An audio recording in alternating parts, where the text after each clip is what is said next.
Ladies and gentlemen, welcome into the No Laying Up podcast. My name is Randy. I am joined today by Cody McBride. Cody, good afternoon to you, sir. How are you? Very good, Mr. Big. We're back at it with some more LPGA content and something special cooked up today. Yeah, very special episode. We're actually going to turn control over. Cody and I are just going to get out of the way. This is one of the easier episodes he and I have ever done because it doesn't involve either one of us. Instead, it's going to be our good associate Tron Carter interviewing John Pond. John is the husband and sometimes caddy for Lauren Coughlin out on the LPGA Tour. You know that Lauren is one of our young hitters, and she and John are two of our very good friends at this point as well. And I say Tron conducted an interview with John that went up as an NLU Nest exclusive podcast, and I'll touch on that in just a minute. But they got into Lauren's whole golf history, the struggles, the low times, and then obviously how things started to change, why they changed, and where they, as a couple, and she in particular finds herself today enjoying a lot of success, coming off an awesome Solheim Cup, a couple of wins on the LPGA Tour this year. So if you want a breakdown into the grind, the frustrations, the highs, the lows of professional golf and what it was like for not only Lauren but for her husband John, this will be a wonderful episode for you. So Cody, have I set the stage there? Anything that you would like to add? No, the only thing else that I would add is that John Pond, when he's not caddying for Lauren, he also really has a full-time job. So he's the full-time caddy for Gina Kim. They're trying to make it. They're battling status and getting into tournaments and everything. But John has left his job, used to run scholarships or fundraising or something like that at University of Virginia. But they've decided to go out on the road full time this year together, and they've worked together at times when Elsie has her other full-time caddy, a Hall of Famer in his own right. John is quick to find other work, and it's really cool to see how this has all come together for them. I will say a little fun fact that's not touched on in this podcast, but John Pond's grandpa was a legitimate professional NASCAR driver. He won. No idea. He won the 1978 Talladega 500. Lenny Pond. That's John Pond's grandpa. There's so many other, weird little spider routes that we could go down with John, but it's just fascinating hearing LC's story from his perspective and kind of from the very, very beginning all the way to where we are now. Yeah, well, thank you for that additional context. Very well said. Before I touch on the Nest, Cody, let's just thank both of our sponsors for this episode, and then we'll run the interview uninterrupted. So who would we like to start with today? Well, of course, our presenting sponsor for all of our LPGA coverage this year has been Yeti, and we appreciate Yeti. They're deep into the golf scene, even though people don't realize that they might be a golf company, but they're introducing their new carp collection. I really like this color they have. It's kind of a, the light sandish brown color, but they have it available in pretty much every single product offering that they have, whether that's drinkware, backpacks, coolers, French presses, you name it. I got it scrolling up on the screen if you want to check out the video on our No Laying Up YouTube podcast channel. The other big thing to note here is that they have incredible guest and gift selection tools. So if you scroll down, they got holiday gift guides. They have, little tabs to help you find the perfect gift for any person in your body. They have tons of options to customize almost every single thing that they have in their line. They're always updating it with new products. We appreciate Yeti. Please visit them at yeti.com for whatever, any holiday need that you potentially could have, to include dog beds. Of course, dog stuff. And I was just going to add too, with the holidays, if you want to personalize, Yeti also offers wonderful personalization options, so you can, get it inscribed or, whatever you want on the product that you're buying for somebody. So thank you, Cody. And also, last but not least, our good friends at Titleist FootJoy. What direction are we going today?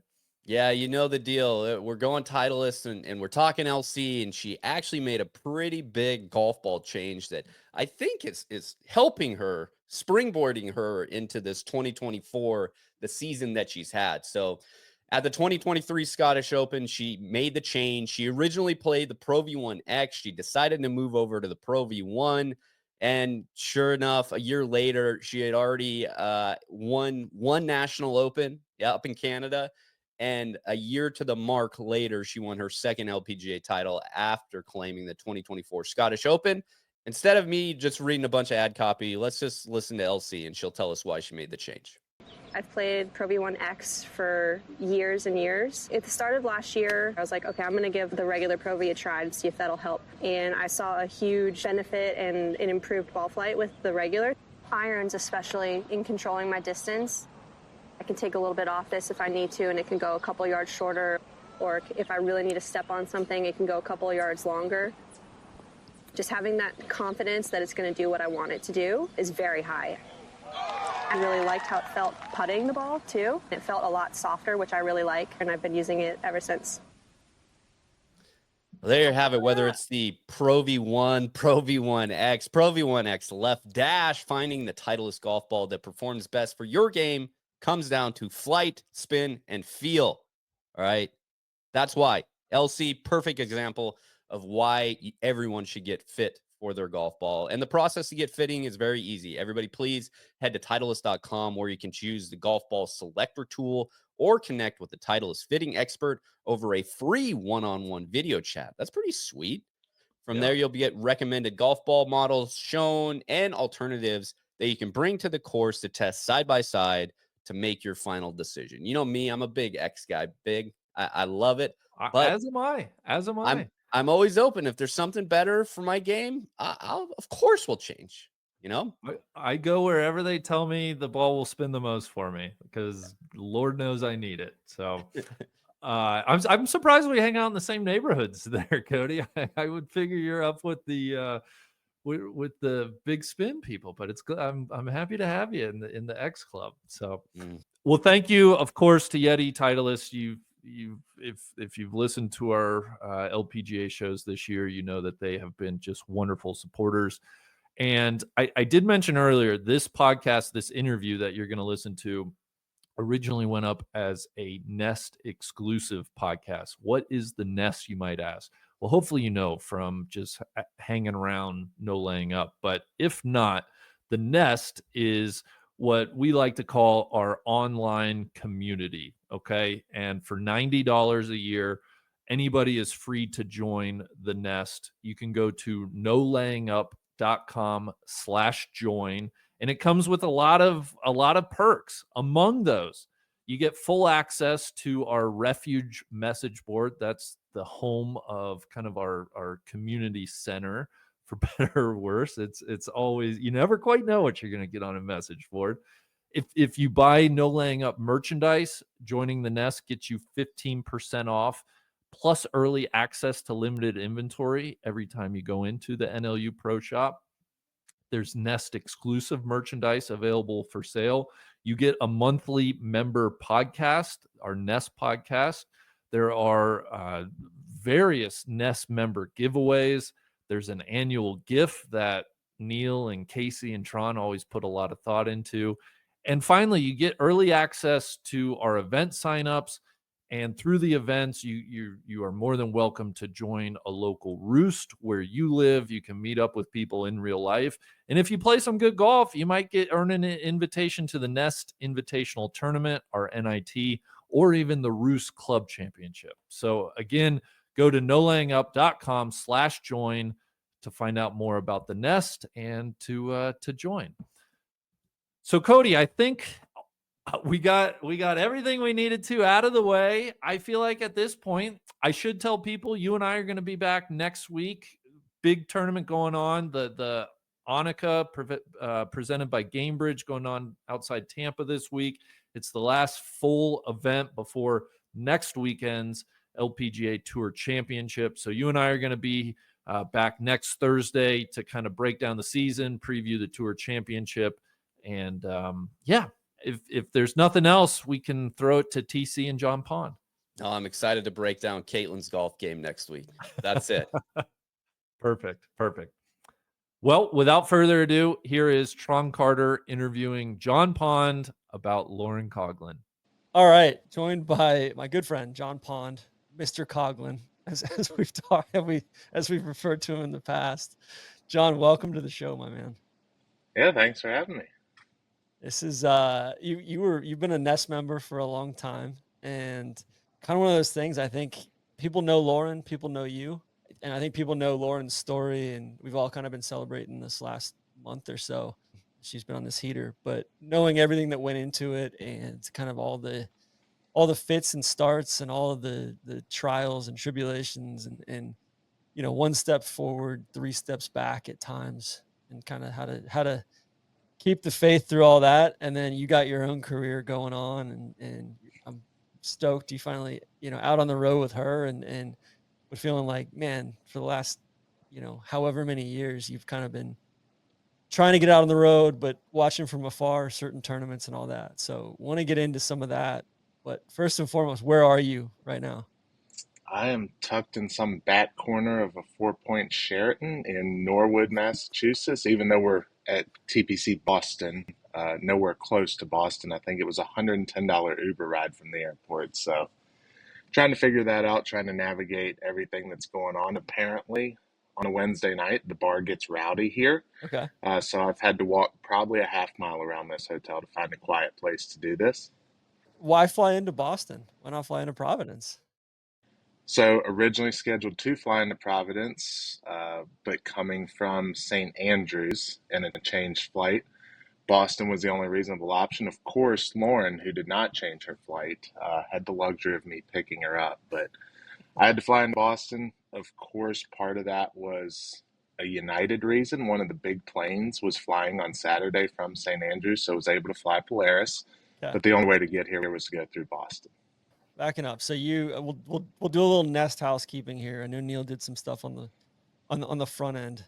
How many Nest events have you been to? Or refuge events, roost events, kind of NLU events? Gosh, well, I mean, I've been coming to the events predating any of Roost, any of that. It was kind of the WhatsApp groups.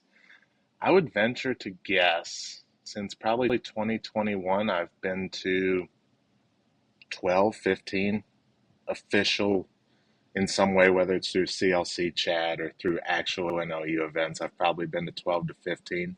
Started off really hot out the gate. Kind of came out of nowhere, had just joined kind of the Nest, the Refuge, and went to the original Hoot Nanny and won, playing off like a 16 handicap. Showed up and won by like 4 shots. Nobody knew who the hell I was getting a lot of weird looks. And then since then, aside from winning my flight at the NIT out of nowhere last year, I don't think I've even sniffed a top 25 in a Refuge event. Okay. What are some of your other favorite events or favorite memories from NLU events? Gosh, I went out to the BMW when y'all did it in Denver a couple years ago. Had a super good time with you and Randy and Aaron. Oh, the first one, like 20. The first one. I think? Yeah, back when the Yeah. Gruder Golf Girls were still kind of floating around and doing their thing. Watched, I believe it was Jen, just totally lose her mind over trying to chase down a rabbit. Some extracurriculars involved there. But I think kind of all the North Carolina things are kind of the things that I've kind of gotten ingrained in. Whether it's the Hoot Nanny, whether it's the stuff that the guys have done down at like Mimosa Hills. Yeah, that place looks sweet. Which it's one of my favorite places. I mean, I've been to that member guest now 2 or 3 times with one of my really good friends that I met off the Refuge. A super cool place. And then kind of the Pinehurst area has just always been an easy one for us. It's where the NLU relationship unofficially started. It was the first time I met all you guys. I think left a 4-foot putt short on camera, which was humbling, which sounds kind of in line with what you've gone through the last couple weeks at your own events. Oh, John, I can't emphasize enough how badly I played in the BMW Championship Pro-Am with Roger Steele, who actually just almost Mm. won the Creator Classic tonight. I was rooting hard for him over Wesley Bryan. We were all on the edge of our seats. Yeah, Roger's the best, man. But yeah, he beat Neil and I like a drum in the Pro-Am. We played with Tom Hoagie, Max Grazerman, and I'm like, man, this is like not good. I'm playing horribly. And then we went out on Monday, Colorado Golf Club, and I think I shot 48 or 49 on the front nine. We started on the second hole. I think I went 40, 49, 38. And yeah, that's probably my worst 9-hole score. And since I was playing left-handed at least. So just wiped out after a great week out there, but too much, just kind of frayed, too many hotel beds and drinking in hospitality and staying up late at night. I'm doing this TPI stuff too, and it's Mm. got me hitting weird positions in my swing that I haven't been to in a long time, which is I think a Mhm. good thing long term, but short term it's a problem. So it was I mean, kind of a bleak scene right now. I think one of my lowest NLU refuge nests, whatever you want to call it, moments is when I handed you money after playing against you left-handed, and not only did you beat me with the shots that I was giving, I think you beat me straight up at Yeah. Jack's Beach, and I had to hand you a pretty decent amount of money when you were playing left-handed as a fucking joke. So that was hard for me. But I was actually out at Titleist today. Oh yeah. I was out at the ball Oh, plant. you Yeah, went to the girl. yeah, you went down to Manchester Lane in the ball plant. Yeah, so the girl I'm caddying for is kind of testing out. We're trying to get some spin numbers up and kind of looking at the 2025 ball that they're coming out with in the Okay. X. So we were down there today. They had some super cool testing going on with the robots. Yeah. I mean, it's crazy just talking to those guys how much they're thinking about rollback right now Oh, I'm sure it's an interesting time to be there. while still trying to develop a tour level ball. They were doing some tests and they couldn't talk about with the robots, but it's crazy. I'm pretty sure I watched some of the limited flight balls that they're, kind of doing experiments with, and watching them fly through the air was just a totally different look. Yeah. It's funny sometimes. I think when Neil and I went there, it was Neil and Casey and I, and we went and there's a they were doing they were showing us stuff where from an aerodynamic profile, they'll put Hmm. dimples on half the ball and no dimples on the other half the ball, and then they'll ask us like, "Hey, which side of the ball do you think went out?" Or like, and it was fascinating to see the different flights and it fall out of the Hmm. air or balloon or different stuff. But Well, it looks like it just kind of like knuckles out of the air. yeah, Like it just kind of it goes out normal, and then it's just like it's almost like like a seeing a bird plane getting with shot. no lift on it, or Hmm. it just it's like a paper airplane that just kind of falls Hmm. out. So, well, yeah. So our event at Colorado Golf Club was awesome. Have you ever played that place? No, Oh, dude, it's like Bandon Trails on. I liked it more than Bandon Trails. Bandon Trails is like one of my favorite courses anywhere. It was like, Bandon's like the place we have to get to. Lauren and I keep talking about trying to get out to Bandon. It's just hard with her schedule, but I yeah. feel like I need to start at Bandon. Well, Lydia's there this week, I think. Right? I think she flew to, flew to Bandon this week. So, I you mean, know, after a gold medal in an Open Championship, I yeah. think her schedule clears up. Probably a Lauren, little easier to get a tee time too. yeah, yeah. No, actually, I called up Michael Chupka, and I was like, "Hey, she's headed your way." He was like, what does she like to drink and all that?" So, but it was, yeah. I feel like I don't know. Lauren's not far off from a proper Open Championship win and all of that. So if this keeps up, but take me back. How did you and Lauren meet? You guys met at Virginia? Yeah, so we met our first year of college. We lived in the same dorm. We're connected through a mutual friend of ours, my college roommate, who I know she went on one date with, which did not work out. Very Yeah, quickly we realized that was not going to work out. And then, I met her shortly thereafter. We kind of just stayed in touch, stayed friends. She had a car, which is something at UVA you cannot have as a first year student. But because being on the golf team and having to drive to the golf course, she had a car. So that was a big deal, right? And so we kind of became friends over the course of that spring semester, our first year. And then Started dating in the summer after, and I guess it's been 12 or 13 years later, and here we are. And did you work for the university immediately after graduating? Did you? Yes. Yes, I got a job. I think I started at the university maybe 2 weeks after graduation. I mean, it was a quick turnaround.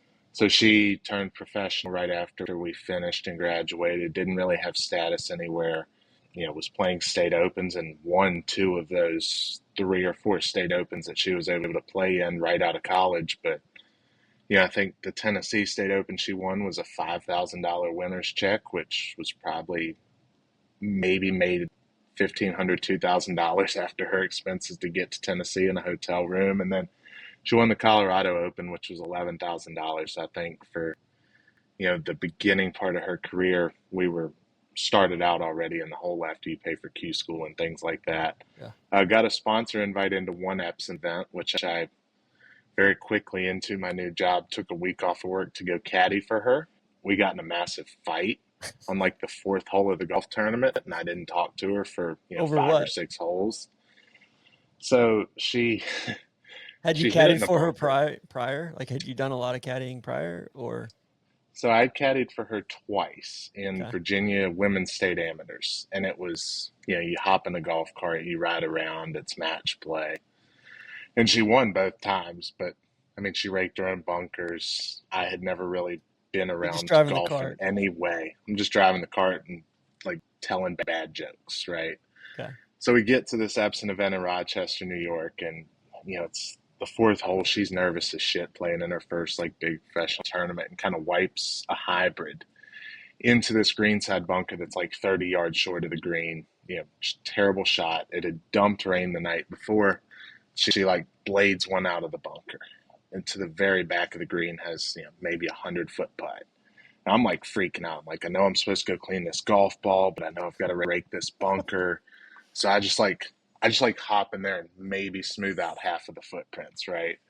And so I run over to her, like another caddy's already cleaned her ball. I had no business getting there. And then I'm trying to read the putt, which I've never read a putt before because I'm nervous. She's got this 80-footer for par or whatever. How long had y'all been at this point? Dating. Yeah. I mean, we were engaged at this point, so Oh, we've you're been engaged. dating Okay. probably 5 years, and Okay. we're set to be married like 6 months later. Okay. So she ends up 3-whacking it and makes double. And to get to the next tee, you kind of have to walk back by this bunker. And she just looks at me and goes, "You did a terrible job raking that bunker." I'm like, shit, I screwed up. So I get back in there with the rake, and it's just this thick, clumpy, wet sand.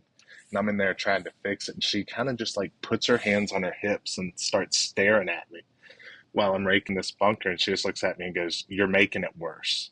So then, keep trying to fix it. Long story short, I think her like uncle or somebody who had come to watch the event like ducks under the ropes and just takes the rake from me and starts fixing it. Hell I yeah. am so mad. I just grab the bag, go to the next tee, don't talk to her for 3 or 4 holes. She missed the cut. We drove back home, and I'm pretty sure within like 2 days I had watched a YouTube video on how to rake a bunker and went to our home club and went in the practice bunker, didn't take clubs to the course, and just raked a bunker for an hour trying to figure out how the hell to do this.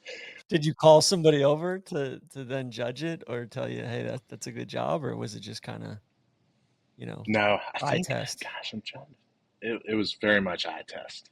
But I think I watched a YouTube video. It might have been like the Caddy Network or something like that Yeah. had put out a video on YouTube of how to rake a bunker, like a tour caddy. So I watched that, and I raked this bunker, and I'd like make my own footprints and smooth them out, and learn that you like push the sand, don't pull the sand, and don't drop the rake on top. Yeah. And then she didn't let me caddy for it for like probably another 8 to 12 months or whatever until 2018. So it was all for naught. And this was what, like, so this was 2016? 2016, yeah. Yeah. Okay. Yeah, it would have And been then, the summer of 2016. and then from there, you guys, when did you get married? We got married in January of 2018. Okay. So I guess, we were like a year or so out after that event. So she, at the end of 2016, she went to Q school, played okay, had like a super nervous start, barely got through first stage, got to second stage and then to final. So got to second stage, got her Epson tour card, went out on Epson in 2017, and I don't remember how she played. I'm sure I could go back and look, but I know it wasn't very good. I think made a few cuts, but didn't have any like top tens or anything like that. And was kind of in a place where she was ready to give up golf, right? And we talked a lot about it, and for whatever reason, and I think I was blindly pushing her to like not give up on it. So we kind of came to an agreement, you'll go back to Q school in 2017, and if you get your LPGA Tour card, like, we'll keep going. If not, like, being out on the Epson Tour is not a place she wanted to be again, and struggling to make it financially and having to borrow money. So how's your job going at the university at this point? Just like any other entry level job, I'm overworked and underpaid, and I'm like trying to take a Friday off, and I'm leaving Charlottesville on a Thursday night and driving 8, 9, 10, 12 hours to the Epson event to get there to like, push a push cart for her, carry a bag, and then leaving Sunday night. And, I'm probably making, I don't know, 40 some $1,000 as a recent first time job, and we're hemorrhaging cash at this point. What, and you're doing fundraising at this point? Yes, I started in events Okay. at the university. That was kind of my first gig, like entry into fundraising. So I did that for like the first year of her professional career, kind of shifted over to the fundraising side the following year in 2018. Do you remember, is there a specific Epson event you remember where it was just like, man, this is bleak. Like, this course sucks. This, like, where are we? This is, or she's been out there for 3 weeks and you haven't seen her, and, it's a Yeah, long stretch. I think on the Epson Tour, Garden City, Kansas is kind of the one that breaks Buffalo most of these dudes. girls. Yeah, I think more careers end in that city, or girls decide that their career is ending in that city more than anywhere else on tour. Is that just because Um, it's uh, just Western Kansas? It's windy. It's firm. it's just like not nice. I think that there's like, I've never been to this event, but I think there's like a paper mill or something there, and Okay. just the smell is like, god awful smell. And then girls are just absolutely beat down. It was always like the smallest Epson purse. Kind of late in the season too. Like, hey, Yeah, I think it's late in the year. Yeah, and it's like I feel like it always comes at the back end of a long stretch on the road for the Mhm. girls. So it's like, that event, a lot of girls being in Kansas, they're driving Yeah. 12 or 14 hours to get there, and then driving back, and finishing 35th, you probably make $1,100, so you lose money for the week, and you're just sitting in your car with your thoughts for 12 or 14 hours going back home, like, what the fuck am I doing out here? So Lauren comes back home after that, and you guys kind of come to that decision. Where's Q school that year? Was it up in Pinehurst? No, it was at LPGA Okay. down in Daytona. Okay. So had kind of come to the decision, basically she had already paid for Q school, and that was kind of the reason she was even willing to go do it. Mhm. And so her college coach, Kim Llewellyn, basically said, like, hey, if you're going to give this a go, I'll come caddy for you, and save that expense, and if it is your last round of professional golf ever, we'll do it together. Yeah.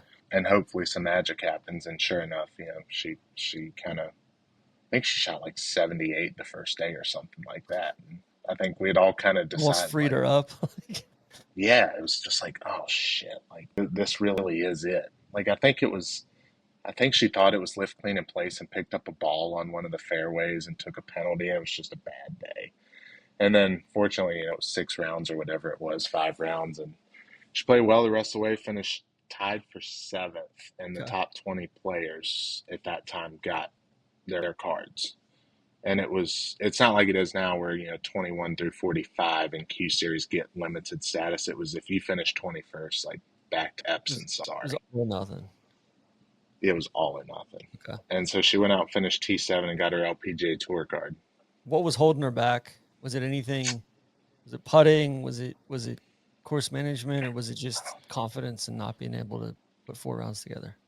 It Yeah. was just knowing how to be a professional, I mean, everything in college was so regimented for them, right? As it is with any sport, you've got, a nutritionist, and you've got your strength and conditioning staff, you've got your coaches, and everyone's telling you what to do and how to do it and where to be.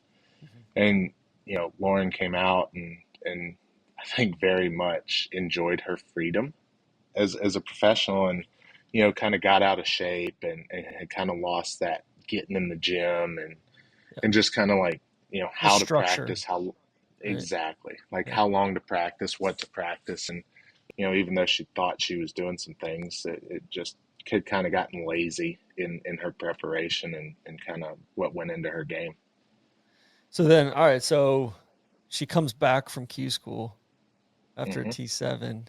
You're like, holy shit, you have an LPGA Tour card, a new lease on life. Like, what is Yeah. that? What is that winter like? What is that uh, shift in mindset like? Yeah. It's easy to think you've made it at that point. And, she had talked to me about, so in 2017, that year before in Epson, we had went, and she did a Monday qualifier for the event they had in Dallas at Las Colinas, and got through and played pretty decent, like kind of was around the cut line, and didn't end up making the weekend. But she had told me, like, gosh, there's 100 girls out here that keep their cards. Like, if I can just get out here, like, I'm going to make it. Yeah. And, I think that was kind of her thought, is like, oh, I've got my card. Like, I'll play in 25 events. I just have to be top 100 to keep my card. Like, it's going to be easy. And not realizing Kind all of. the little stuff that goes into that versus just because her talent level is always like she's always had a high ceiling, right? She's Yeah. always hit the ball well. She's always done the hard stuff well, but just not all Hmm. the little easy stuff that adds up to big stuff, right? Exactly. Yeah. And kind of, I think she probably thought that her ball striking and just her natural talent would kind of get her through that rookie year on LPGA. And, she had seen girls she's played against her whole life, and girls from University of Virginia that have gone out and made it on tour, like Brittany Altamari, Yeah. was really kind of peaking in her career, was a Solheim Cup player and playing some really good golf. And, when you see somebody every single day during college, you start to compare yourself to them, and not realizing you're comparing yourself to what they were in college, not who they are as a professional.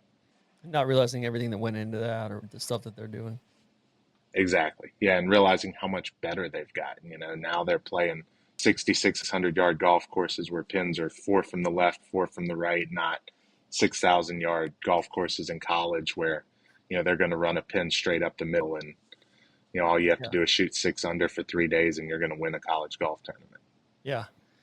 Sorry, I had to turn those lights off. I've had a long day of podcasts, and I if you can't see it on here, anybody that's watching on the website, I ran into a door frame the other night, and I wish it was a better story.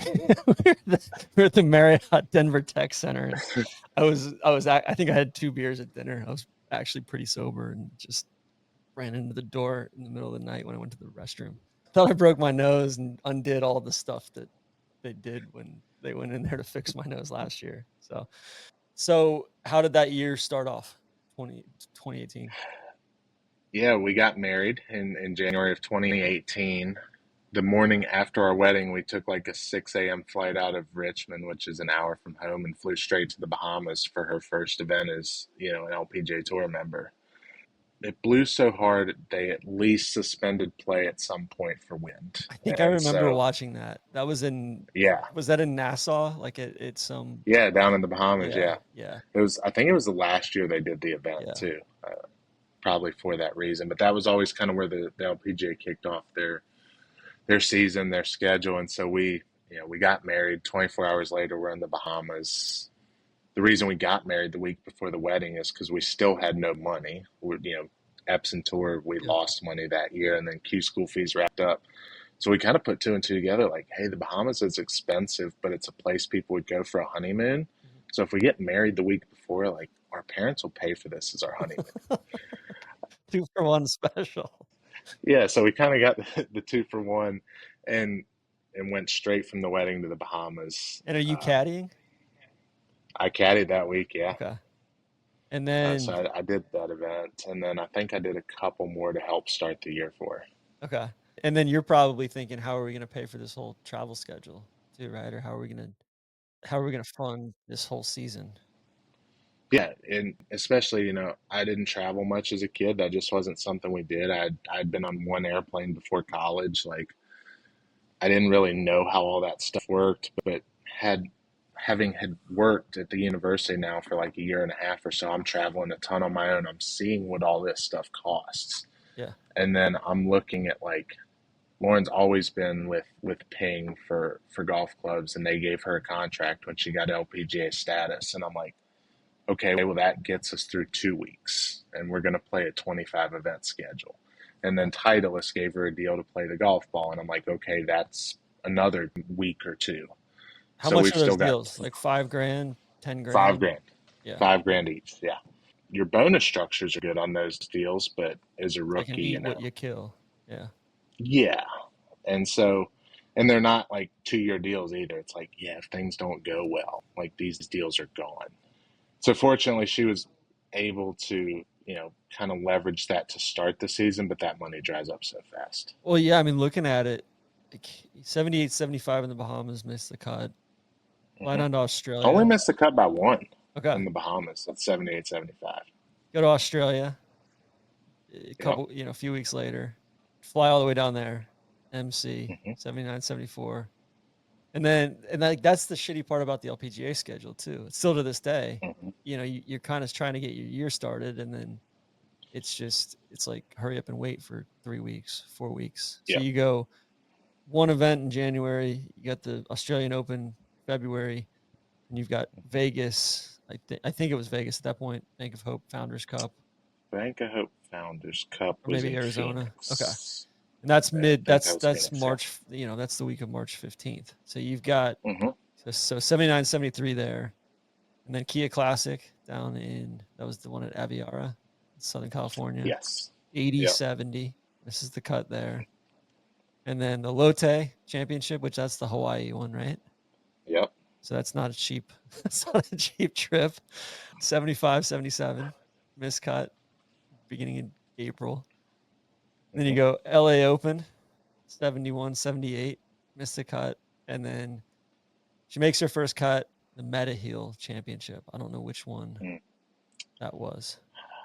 That was the one, I think that was at Satakoy in California. Kind of Central California. Yeah. Mm-hmm. But she goes 75, 71, 80, 79. Cashes a $2,800 check. And so. Well, loses money for the week. Yep. And then after that, it was go to Texas, Volunteers of America, LPGA Texas Classic. Shoots 72-70, but cashes a check. Finishes T57. Yes. Did that get canceled? The 36-hole event, yeah. Okay. Yeah. I caddied for it in that event. I remember it very well. Is that the one with the really bad 18th hole? Like the worst finishing hole you've ever seen? Yes. The Colony? At the Colony, yeah. Yeah. Up there, yeah. Yes, I caddied that one for her. And just to go back a little bit, you had mentioned, I think it was one of the LA events where she shot like 71 the first round. Yeah.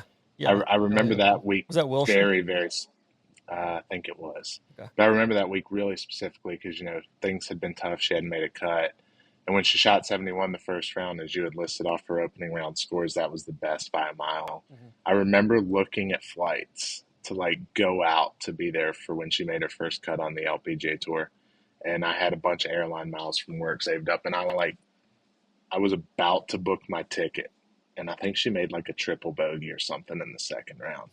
I just sadly by myself sitting at my office, just like closed out that web browser and was like, oh fuck, like not making that one. Yeah.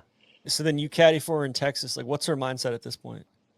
Like, oh man, this is gonna be a lot harder than I thought it was gonna be, or is it? No, like absolutely fucking thrilled to have made a cut. Okay. Like so happy to finish 75th and cash that $2,800 check. She's like, all right, is this like, I've seen the ball go through the hoop. Now I can kind of start to play offense a little bit. I think that's what she thought. Yeah. Like, I've done it. Like if nothing else, I can say I've made a cut out here. Like all the work or whatever's gone into it. Like it's a validation point, right? Yeah. And so, I think Texas was kind of a good embodiment of Lauren's career as a whole. she played super good the first day and just got nothing out of that round. And then, there was another day or day and a half of weather delays. Went out that second round. I remember I could probably recall every shot from that round. She hit 6 greens.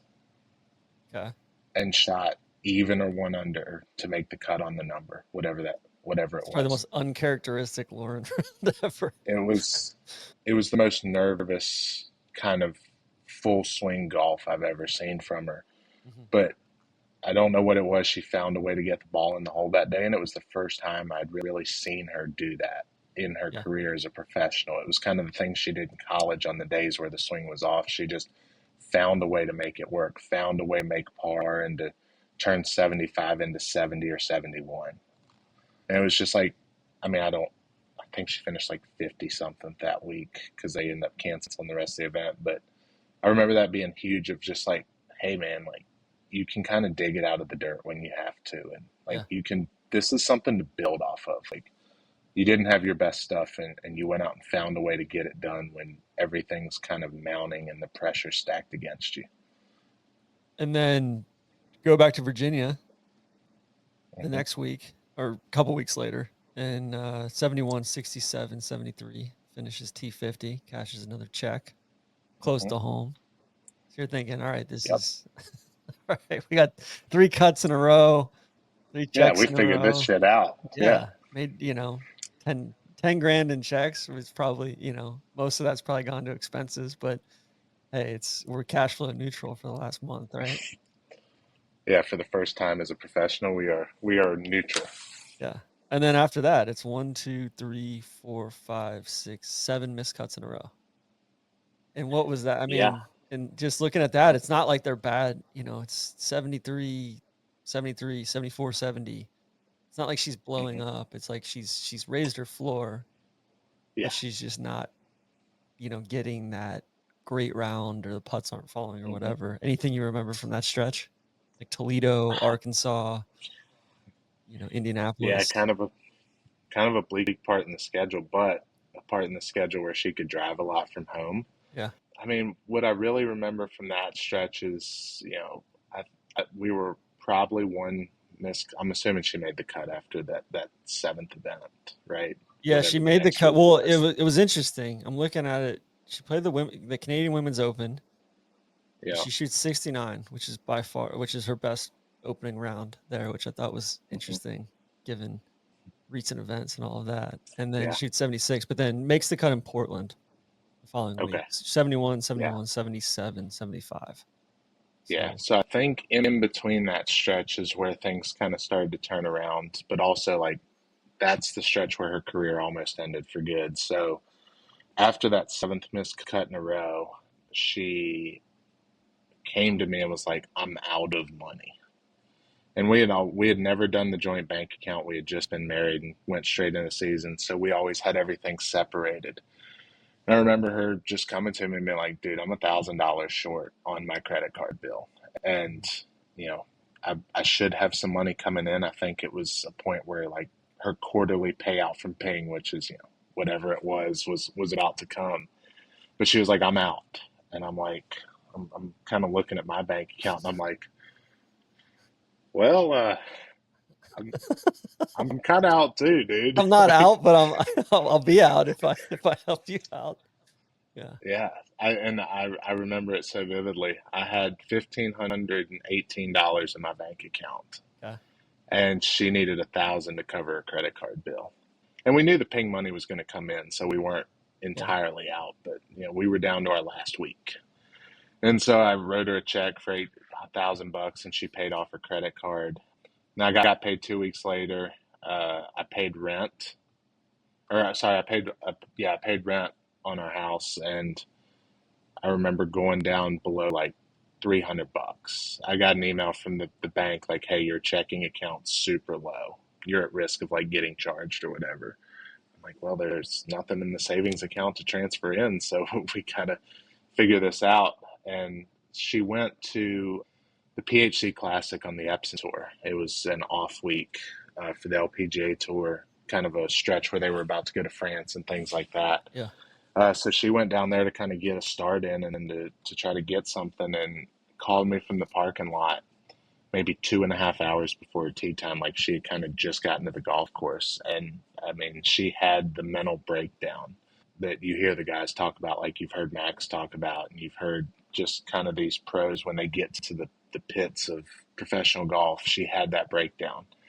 And, she lost it for 2.5 hours on the phone with me. Didn't warm up for her tee time and kind of went straight away to the golf course and just played.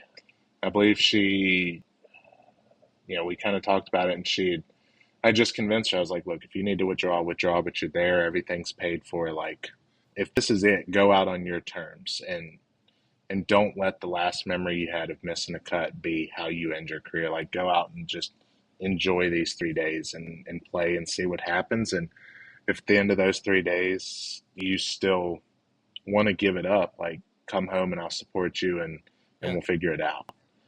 And then she shot 16 under for a 3-day event and won the golf tournament. $15,000, or whatever it was, $20,000. Where was that? Like what? That was so I wish the Epsom Milwaukee. was I think it's Milwaukee. at the time. Okay, has Yeah, I can't even find the results to this stuff because they don't even keep the records. Yeah, on I think it. crazy. I could be wrong, but I think it was Milwaukee or something like that. It was where is it the place where Tiger made his pro debut? Yeah, Brown Deer Park, PHC Classic. Yes. Yeah. Okay. So actually, Yes. it's all in Wikipedia, but it's not on LPGA, Symetra Tour or anything like that. Yeah, $15,000. I feel like somebody. Ardina. Oh yeah. By one shot.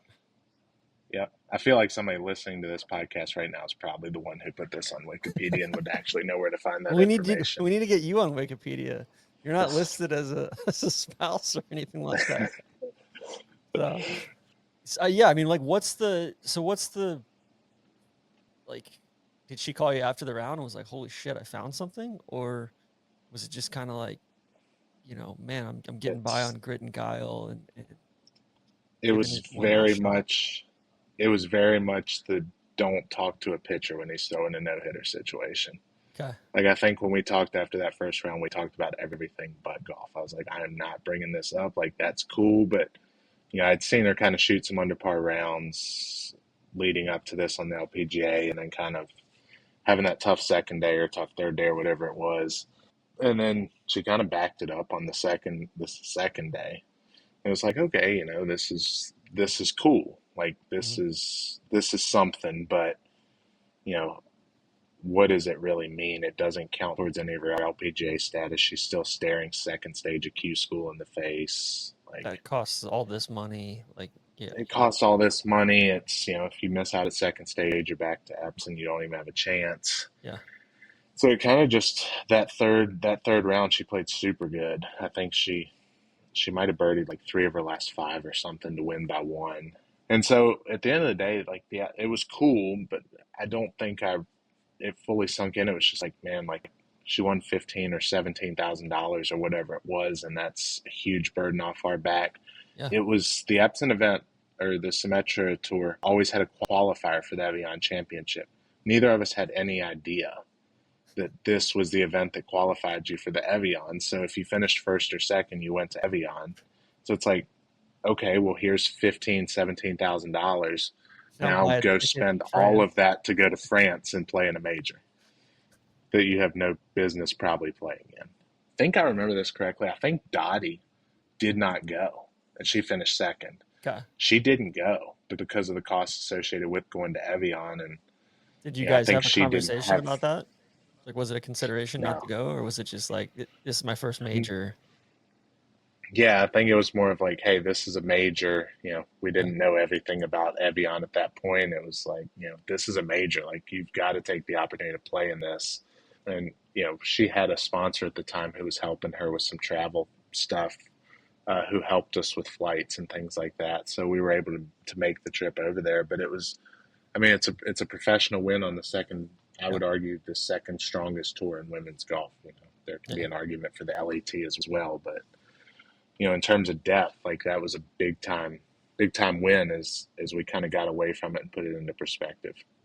Did you go to? So she goes to Evian, misses the cut, but was that a like, hey, kind of hammers it home, hey, I want to do this. This is like that was a great experience, or Yeah, so I went over for, of course, because on the LPGA Tour, when you play internationally, you pay your caddy a weekly rate, and for anything international, you also cover their flights as well. okay, So, in another move to kind of save money, I went over and caddied for her, took the week off of work, and flew over to France. And I don't remember what we shot, but I remember she played pretty well and didn't miss the cut by that many.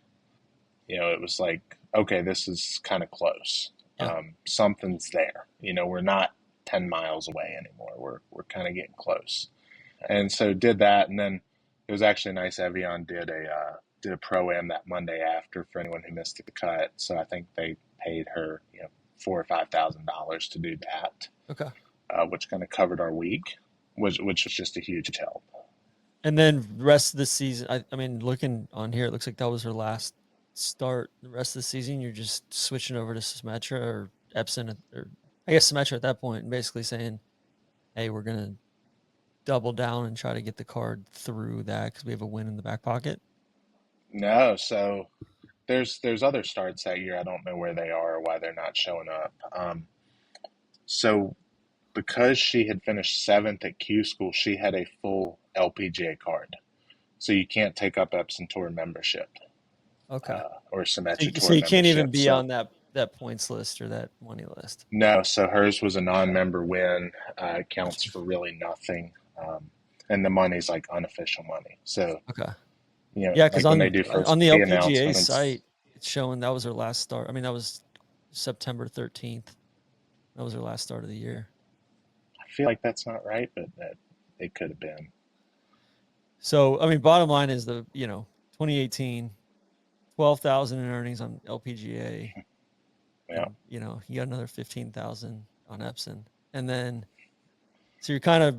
I feel like there's just always these, even since we've known you guys, it's always been like these weird kind of middle grounds where like there's Mhm. there's this there's kind of subjective positive or optimism to be to kind of draw upon, but also you're looking at it and you're like, man, like, all right, I have shitty status this year, or you know but I still have a card, or it's like glass half full kind of stuff. Yeah, it's interesting. Like I think Lauren very much those first 2 years, 2017, 2018, was really down on everything with professional golf, and she'll talk about it now, and she's talked about it since, but she didn't give it her best effort. Mhm. Like she wasn't out there grinding.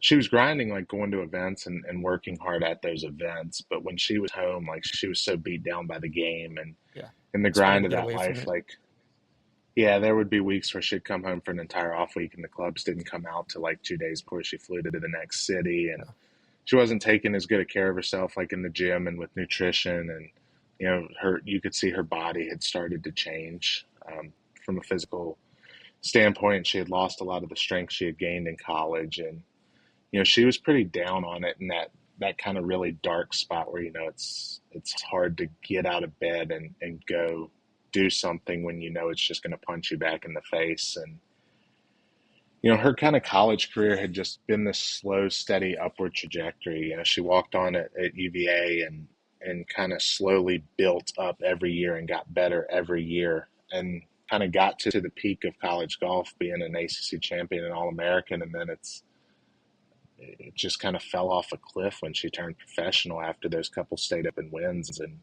yeah, I think she had just really lost a passion for it. It was never something she dreamed about, not being a heavily recruited player. Pro golf was never the end game. I think she was just like, okay, I gave it a chance. Like it's okay. Like I'm ready to be done. yeah, And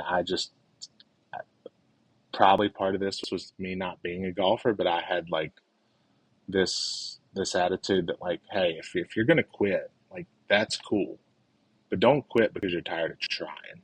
Like, yeah, go try. And if you're not good enough, that's okay. yeah. If the If you're game's not telling willing you, to, hey, like there's yes, no place for you, that's one yeah, thing. But unless you've truly answered that question, don't hmm quit on that account. Yeah.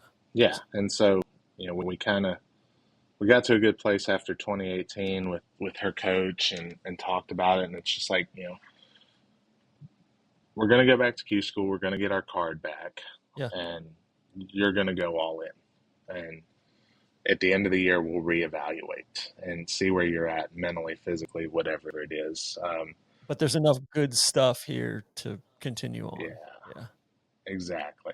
And she had kind of started to see that, like, hey, I think being out there that whole year on the LPGA Tour kind of showed her what her peers were doing, that she wasn't. And once she kind of stepped back at the end of the season and started looking at that, I think she started to see it a little bit. And so kind of got a game plan together, went to Q school, kind of the same way her career's gone from the start.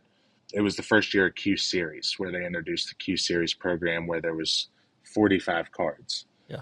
The tour told us that you were getting 45 cards, like 45 girls would get LPGA Tour cards. What I don't think they understood yet or knew was that only the top 20 cards were really worth anything. Yeah. And so like a couple may get a few starts in the middle of the season, but outside of that, you're gonna get your start when Hawaii was at the beginning of the season, right? Yeah. You're gonna get that start, and you're probably then gonna get some mid-season starts when it's Toledo or ShopRite or whatever it is. And so she finished 43rd. She barely got a card back, but thought it was a full card, which is probably a good thing because she prepared that off season to play a full LPGA Tour schedule. Is this when we met her? That Yeah. off season? No, it was after the 2019 season After that y'all 2019. met, Okay. I think. All right, Yeah. cool. So then she Yeah, gets 'cause- into the season and realizes, all right, I think she only got one start, right? Hawaii was her only start, but that was the first off season where things were different. I think she lost 30 pounds that off season. Yeah, was super focused and dedicated in the gym, and had kind of through that strength training had started to pick up the length and the speed that she needed to compete out there. And so came out in a really good place. Realized very quickly after she missed the cut in Hawaii that she wasn't going to get many other starts. And so kind of just made the decision that, hey, I can either play a split schedule and probably have to go to Q school, or I can, realize I'm only going to get 5 or 6 LPGA starts and it's going to be hard to keep my card that way. So we decided that she would do Epson again and kind of grind out that whole season and try to get one of those top 10 cards. And then from there, that's where it's like, so I distinctly remember this because she messaged, and I think she was going down to Q school, and we met for coffee on the way back to Q school. And so how did that Epson Tour season go? Yeah, it went really well. I don't remember exactly where she finished on the list. I want to say she finished like 15th on the Epson list and had a really solid year, like ton of top 10s, just didn't get like that win. Yeah. Right. But there's clarity there where she's like, all there's right, clarity there's there. momentum. Like, I want to keep doing this. I feel like I'm getting better. It's like, the player that I was this year on the Epson Tour would beat me on the LPGA Tour last year 5 and 4. Okay. Like just a significantly better player, 20 yards longer off the tee. Like, really, it was just a horrendous putting was the only thing holding it back. Could not get the ball in the hole, but was hitting it super solid, longer, straighter, and just really kind of getting back to the ball striking ways that she had in college. And then from that perspective, so you don't have like out on Epson, you don't really have the same. I'm sure the ping deal or the Titleist deal isn't the same. You have no deals. Yeah, no deal. No right. deals, yeah. So Yeah. totally eat what you kill. Or, at this point, you're still progressing with your career at UVA? Yeah. Are you into fundraising at this point? Yep. So I was into fundraising right before we started that 2018 LPGA season. I had made the jump, which, comes with a nicer title and better pay. It also comes with more strenuous travel on my part. Yeah. So I wasn't out as much. I wasn't around as much that 2018, 2019 season. I was traveling a very heavy every other week, 2 to 4 day travel schedule in my own job. And you're just asking people, you're just beating the doors for donate to your alma mater. Right. Yes, yeah, we really need the money. It'll do great things here. You know, the university has no money. Please help. You know, for 25 cents a day, you can help the university. So I think that was an interesting time because you know she was out doing the Epson grind, and you know it was actually she was one of the few being a top 20 player on that tour where she was pretty financially self sufficient. We weren't really making any money with her playing golf, but we There's were not a lot breaking even going and we out were the getting door. by. Yeah. Exactly. I think for me, that's when it started to get really hard because we were apart so much that year. I think I did the math. I think we were at 225 days apart that year out of 365. And, you know, I'm traveling, she's traveling. We're both staying in, you know, mediocre hotels on other sides of the country. And Yeah.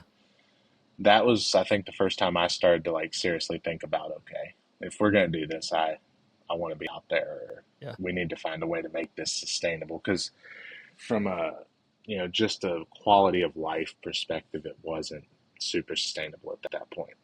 Yeah. And then, and just for context, I mean, you know, on the women's side, like she's floating around what 400, 450 in the world at this point. Where, Yeah, yeah, probably somewhere down yeah, there. yeah, Maybe might have yeah. been in the 500s coming off the LPGA year where she missed so many cuts. So you come through 19. Then she has a strong, you know, relatively strong year, but no card to show for it. Mm-hmm. And then going into 20, and then she went to Q school, right? Yep, and kind of finished in that same like mid 30s boat. Got another partial card back, something that's not super full, and then you know did the same thing. I think missed the cut in Hawaii. Realized she wasn't going to get a ton of starts, and was like, all right, back to Epson. Yeah. And then okay, so gets 5 starts in 2020, and you're Yeah, thinking, all right, this is, you know, what are we kind of, how sustainable is this? Or it's so close because she's just right on the wrong side of the bubble there, yeah, but it probably feels so far away too, right? yeah. It's, I mean, it did and it didn't. Like, I think, I don't know if you have the LPGA results pulled Yeah, up right now, I do. but there was like a one-off event they did, I think, down in Georgia. I Yeah, think she Oconee. finished 34th. Yeah, the At drive Coney, yeah, on. That Lake was like event. that, and it was Yeah, COVID year too, right? So they yeah, did the drive on, the one in Toledo that she played in, didn't play yeah. well, and At then Inverness, right? yeah, and then plays Yeah. Toledo, and then Arkansas, misses cuts, and then makes a Hmm. cut in Portland, and then plays pretty nice in Reynolds Plantation. Yeah. Finishes T34. I remember that being a big one. Yeah, Like, you know, I remember talking to her after that event, and I was actually down at Mimosa Hills playing golf that Sunday with Isaac, and I remember like I got more emotional after that one than when she went on the Epson tour, and it was her best finish on the LPGA tour, and it's just like you know after a year of going back to Symetra and kind of humbling yourself and kind of taking a step backwards to try to take that step forward. I remember that one to me felt like, hey, something's here. We're working towards something. You know, yeah. it's like, you know, it's like the FCS team that is tied with Alabama at halftime. It's like, yeah, we're not winning, but like this is pretty good. It's a moral You know, victory. we're Yeah, playing decent. You know, this is cool. You know, we've yeah, got yeah. those screenshots. Yeah, I it's just like, remember too, like thinking, all right, like we're in the boat at this point. 19 into 20, we're like, yeah, I mean, shit, man, I'm checking Epson Tour leaderboards and getting frustrated that they don't have hole by hole scoring or that sort of thing. But man, it was like one step, but it was like, that's a perfect example. 69 in the first round, 75 in the second round, then buckles down and plays really well on the weekend, 70, 71. hmm, And I remember, I think Danielle Kang either won or played really well that week. And remember that tournament like very specifically because they've got like 5 courses there, but it was on one of the ones around the lake, and like people were like jet skiing yeah. around and stuff. Yes, yeah. And Elsie eagled the last hole to finish 34th, jumped Okay. from like 47th to 34th and put like $4,000 in her pocket on the last hole. It was sick. So then from there, I think that was what, going back to Q school, and and then getting it done at Q School, right? No Q School with COVID. Okay. So 2020 into 2021. Yeah, so no Q School that year. So she Okay. came back with that same partial card in Gotcha. 2021 that she had from Q Series at the end of 2019 into 2020. Gotcha. And that's where And she's basically like improving in her category. yeah, so the whole goal is to like make a cut and reshuffle up when you're in Okay. that limited starts category. You're just trying to get in the current year reshuffle. So, the way the LPGA Tour had their schedule set up until really this year, Hawaii was kind of one of the first 3 or 4 events of the year. Yeah. And nobody goes and plays Hawaii. It's after the Asia swing or whatever it is. So that was always a big week for the girls in Lauren's position, where and it's crazy easy. you're going to go get a few super starts. low, right? Yeah. It's either going to blow 40 or you got to go stupid low. And so Hawaii was kind of that boom or bust event for us. It's like, if you make the cut here, you're going to reshuffle in a couple weeks. You're going to get a full season of starts and have a chance to go compete. Mm-hmm. If you miss, like, you got to decide, are you going to play a split schedule and chase the Mondays, or are you going to go back and do this Epson thing for the second or third year in a row? So she made the cut in Hawaii that year. First time she made the cut in Hawaii, I'd come down there for that event. And she made the cut, played decent. I think she finished in the 40s. But it doesn't really matter so much where you finish as much as just making that cut, because you're going to jump all the girls in your same category above you who didn't make that cut, because you've earned a point. You've earned a CME point, or however many CME points you've earned. So if you make that cut, you're playing a full schedule the rest of the year. And then she beat, 25, 28 people for good measure too. That Exactly. also made the cut. Yeah. Yep. Played in the finished in the 40s, played pretty solid. Yeah.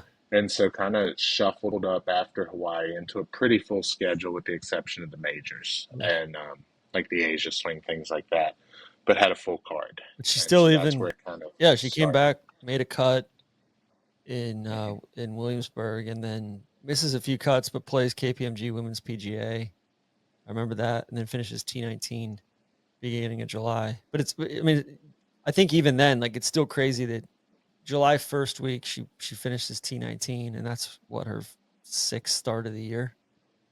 So it's kind of, you got to stay hot, or you got to stay sharp without a whole lot of competition. 6 starts in first 6 months of the PGA Tour, or of the LPGA Tour season. Yeah, because when you come back for Hawaii, it's still a few more weeks before that reshuffle category happens. Yeah. So her status wasn't getting her into those events in between. So we basically had to sit there and wait for the reshuffle category. And so she probably lost 3 or 4 starts while she was waiting for things to reshuffle. So then you get to June, July, and you're, a handful of starts into the season. And now you've got to go try to keep your card, finish top 100 when 144 other girls have gotten a full load of starts. Yeah. This is where it's like, people are probably listening and they're like, oh my God, this is so procedural or technical or whatever. But it's kind of like, that's the business of professional golf, right? It's like, it's these little wins. It's these little, seemingly small obstacles, but that add up to, that open this little door here or there, or that, lead to, hey, that led me to 3 more starts and I found something here. And, and I maximized that, because that's where, looking at it, she played all right, then goes over to was it Northern Ireland, right? Played really well. Yeah, the ISPS Handa in Northern Ireland. Yeah, Algorm Castle. Yeah, that's So it's a $17,000 check in Texas, and a $16,000 one there. She plays well at Portland, makes a cut in Arkansas, and then it's kind of like, all right, we're running downhill. We're trending a little bit. And then I remember she played really, really well at Founders Cup in October of that year. And that was like, all right, man, we're, there's something here. And this is leading to like a full on card, right? Like, pick your schedule or know what you're doing. And I remember, correct me if I'm wrong, but I remember like played excellent at Founders Cup, $25,000 check, and then she has like a month off, or maybe played an Epson Tour event or something like that, and then played down at Pelican in Tampa. Yeah, so that's the thing to about where these women that are on split cards are struggling, right? Like Yeah. you just kind of read off the results. She was playing really good golf, but she had only had 13 or 14 starts to Yeah. that point in the season.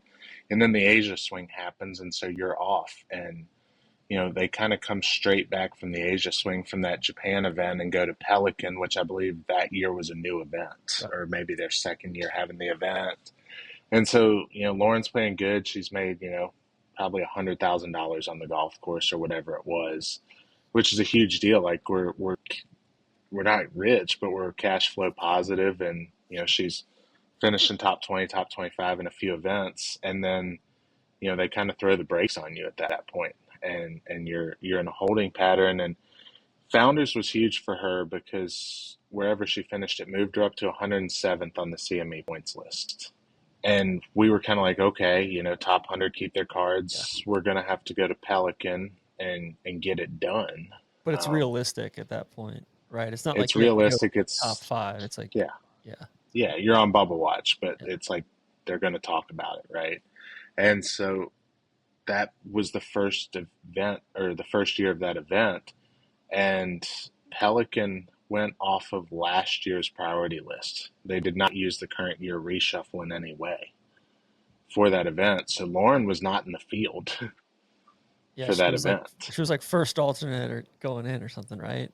Or did they give her a sponsor exemption? She was out. She was okay. And so it was kind of like, okay, we've done the Q school thing. We're not in the field. Like, we'll try to go get in the tournament, but if it doesn't happen, like, we've been playing good golf, we'll take care of business at Q school. And so we came down for the NIT. She was very adamant that she wanted there to be some fun golf before she went through. That was the this weekend pressure-packed before, right? stretch. It was Yeah. the weekend before. She came down, captured her 4th professional victory, if you include the state opens. I didn't put 2 and 2 at the together NIT. that was 2021. I was thinking that was 22. Okay. So the gets the NIT victory. I think celebrates with y'all and probably drinks too much wine, and then goes Sunday and gets ready for the Monday qualifier, and wins the Monday qualifier for Pelican, and gets in the field, and at least has a chance to go keep her card. And that was a huge deal, right? It's like, you're in the fight. Like, what you do is up to you, but you've got a chance. She also, going back to NIT, she played so fucking well. Like, it was like that was the really bad weather year, right? It was a really bad weather year. Like, it was like we were playing in a hurricane, and Huber's playing. Like, we got all sorts of really good players playing, and she's playing from the same tees as everybody, and I mean, just like beat the brakes off of everybody. Like playing truly brilliant golf. And I love Huber to death. This is no shade at him. But I remember her coming up to me after the first round when it was brutal conditions, and she goes, and Huber still had status. Like, he was playing at this point. Yeah. He was playing like Korn Ferry Tour, conditional. She goes, I just beat Huber by 2 or 3 straight up from the same tees. She was like, that was really good golf. Yeah. I think Beth Ann wrote an article about it, but like, the NIT legitimately gave her confidence in herself after that month layoff. Like, to go out there, and I think she shot like 69 the first round in 40-mile-an-hour winds, raining sideways at jacks with like TC pins, like wherever you put those pins. Yeah, and it was ridiculous. It was like 44 degrees. Like, it got started getting colder and colder and colder, and then everybody's drinking so much because we're holed up waiting for the weather to clear, and it didn't, so we just ended up going out and playing. But and then she goes out and shoots 65 in the first round of Pelican, right? Shot 65 in the first round of Pelican, like truly white knuckling it that night, thinking about it probably, but was in like the top 10 or top 15 of the golf tournament at that point. And I'd kind of been doing a ton of back of napkin math that whole week. I figured she needed to finish about 25th or better to keep her card, which her best finish on tour to that point was 19th. So still a big ask. Yeah. To jump up. I don't think she played great the second day. She shot 68, 68 Friday, 68 Saturday, and then 70 Yeah, I think that 68 though. I think it was pretty easy that day, if I remember correctly. I think she backed up a little bit by shooting 68. Kind of fell back right around to that number, and then Saturday played a little tougher and kind of moved up with the 68, but went out and at this point she had kind of figured it out where she needed to finish the golf tournament and was in a good position, but then draws a Sunday pairing with Jess Gorda. Like, at the time playing really good golf, just like, kind of one of those starstruck pairings, for someone in Lauren's position, she was not playing with the likes of a Corda or Alexi Yeah. or any of those girls, It's like two. It's because like she was two only different really tours, playing. right? Yeah, because the LPGA does A, B, and C tee times. Okay. So your winners, your top 20 players, whatever, they're your feature group, middle of the TV window. The B is kind of the meat of the tour, the girls that are finishing 30th to 80th on the points list. And then your C times are your first couple times off, your last couple times off in each wave. And those are the girls that are kind of limited starts, Monday qualifiers, sponsors, invites.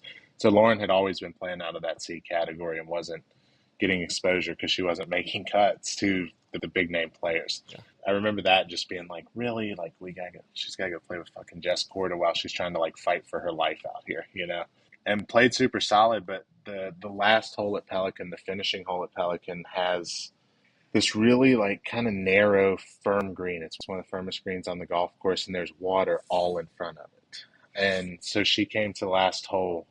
She ended up needing just to make bogey, but at the time she thought she needed to make par to like retain her LPGA Tour card. And it was really cool to see her get back to who she was as a player in that moment, in that pressure situation. I'm probably going to get the numbers wrong here, but I think she had like 160 yards to the hole. And it was on paper, it's a perfect 6-iron. And she's just like, if I miss hit this at all, like it's in the water, I'm making bogey or double. And she just looked at her caddy at the time and said, I'm going to hit a 30-yard cut with a 5 hybrid, and this thing is getting over the fucking water, and I'll deal with whatever happens next. And just like, I saw the shot on TV, I wasn't there, but she just like hits this like true feel shot, something you never practice, and hits this big high like butter cut that cuts like 20 or 25 yards with this 5 hybrid, and it goes like 8 feet past the pin. And she kind of, I think she 2-putted her way and retained her card. But it was like, that was where like you kind of started to see the dog come out in her. Yeah. Like, no, I am who I am. I'm going to do it my way, and I'm going to hit the shot that I know I can hit in the most pressure situation in my entire career. And that's, yeah. No, I still remember that of like being, I think I was like watching with DJ that night. And I just remember being like, I don't think I've ever been more excited. It's like when Max won at Riviera, when Max won at Wells Fargo, Warren won at Canada. Like those are probably the moments. Watching Justin Lauer play, like, but it truly felt like, oh my God, like I think this is getting over the hump, at least. Yeah. From a perspective of, hey, things just got a lot easier, right? Or you can actually figure out how good you are instead of having to worry about your seat at the table. And I think that was the biggest thing of like, man, like it felt like, oh my gosh, all right, now Lauren can actually worry about, she can play a full schedule. She doesn't have to play the category game or the priority ranking game. She can just go out and like put her chips on the table and say, all right, like, am I good enough? Right. Yeah, you're going to get in every event doing that except for the majors and the Asia swing to start the year. So you're playing a full schedule, and you can kind of like, you can pick and choose. If you don't want to play 5 weeks in a row, you have the liberty to take a week off because you're going to get in every single event except for those few.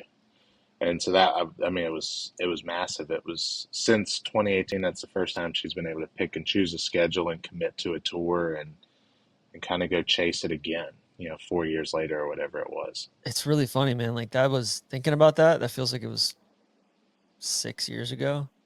That was less Feels than like a lifetime ago. That was less than 3 years ago. Yeah.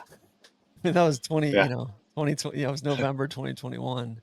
And then, so what's that off season like? Of just knowing, all right, I got a full LPGA Tour card. I truly feel like I've got a level of comfort or a level of stability here.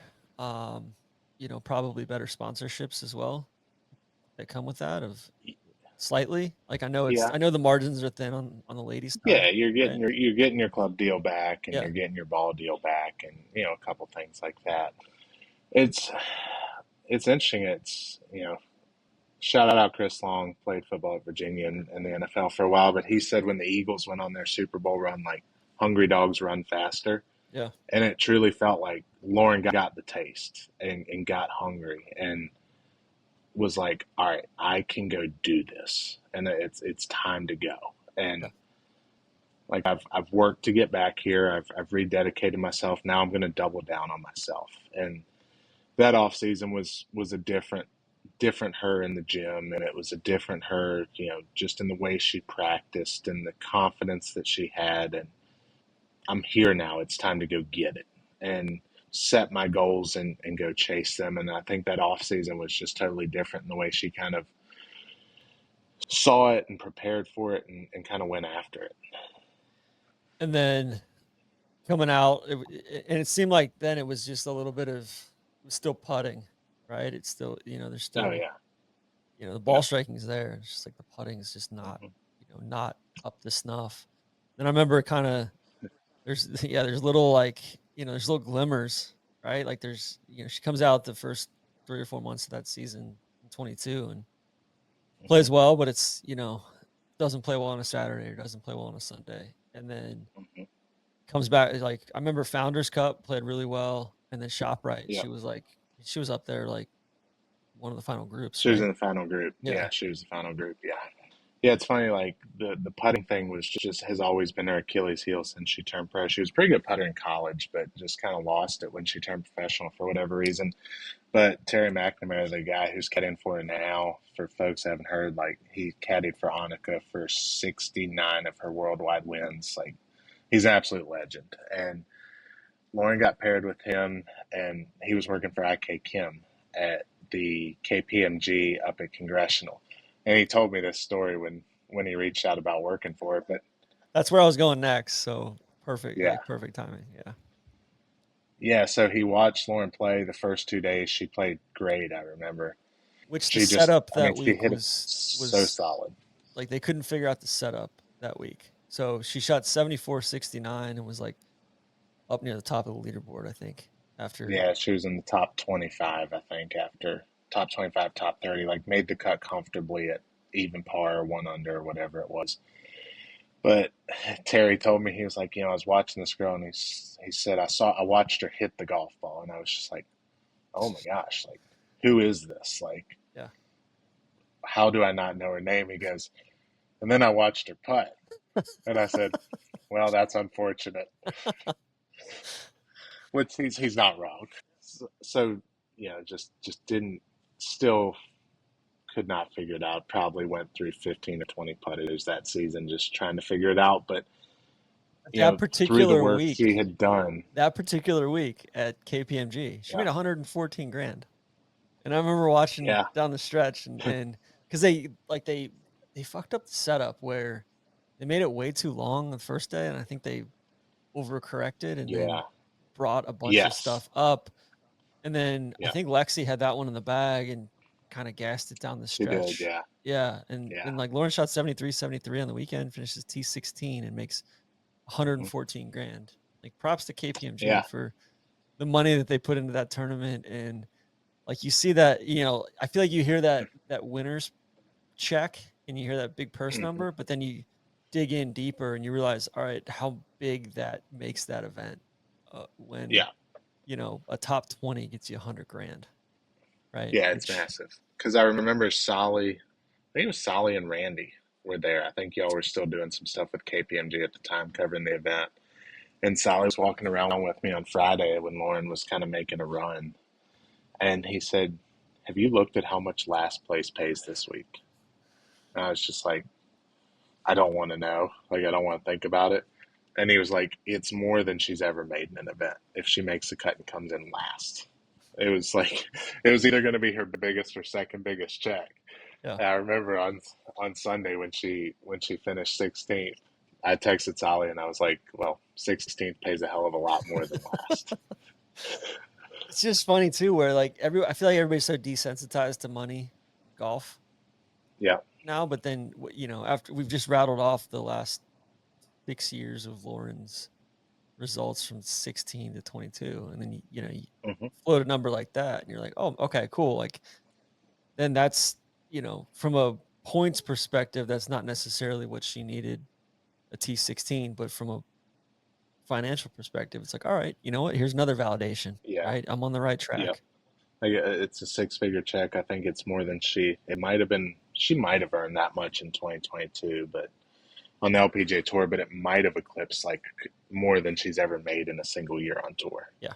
And so it's just like getting in a major is a big deal. KPMG was the easiest major to get into, but if I can just get in these events, I can go compete, and I can compete with the best in the world, and I can see where I stack up. And she did that for the first time in her career, really, in a really strong field at Congressional.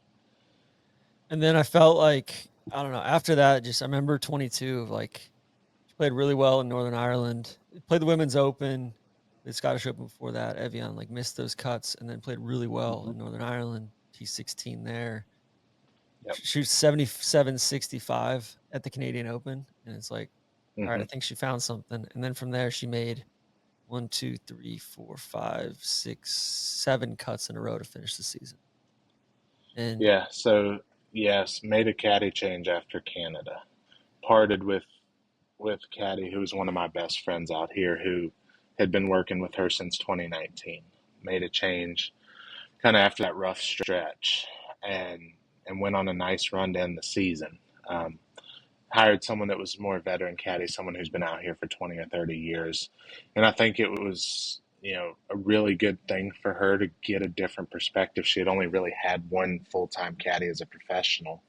And to see things from a different light and to hear things from a different perspective and to hear from somebody who had been around the game, just little things that he introduced into her practice, into her post round cool downs, little things like that he had drawn on, I think was huge for her. Kind of propelled her after she shot at that 65 in Canada to kind of go take that next step in the season. so she finishes that season, and then into 23. It's what's the And that at the end of 22, that was the first Asian swing event she got into. She got into the Korea event, yeah, we ate a lot of steak. and that was like a huge deal. I remember how excited she was. I think she was the last player in the field or something. But Yeah. to get into one of those events, we've talked a lot about validation. That was another piece of validation for her. It's like, oh my gosh, I'm getting into the Asia swing. That means I'm not a top 120 player out here. I'm a top 80 player out here. It's like topping up on points, and it's like getting into the Hmm. WGCs or something back when. Yeah, you're taking a business class flight over there that the tournament covers, and you're getting a guaranteed check. And if you play halfway decent, it's going to be a nice check. And it's kind of that reward for the hard work. No, that was fun. I still remember how excited she was when I was like, "Hey, we're going over Yeah. to Korea." She's like, "I'm going too." All right, we'll see you over there. Then we meet her, Yeah. and we went out for steaks and went bowling. It was fun. It was a really, really fun week. It's awesome. It's a weird Yeah.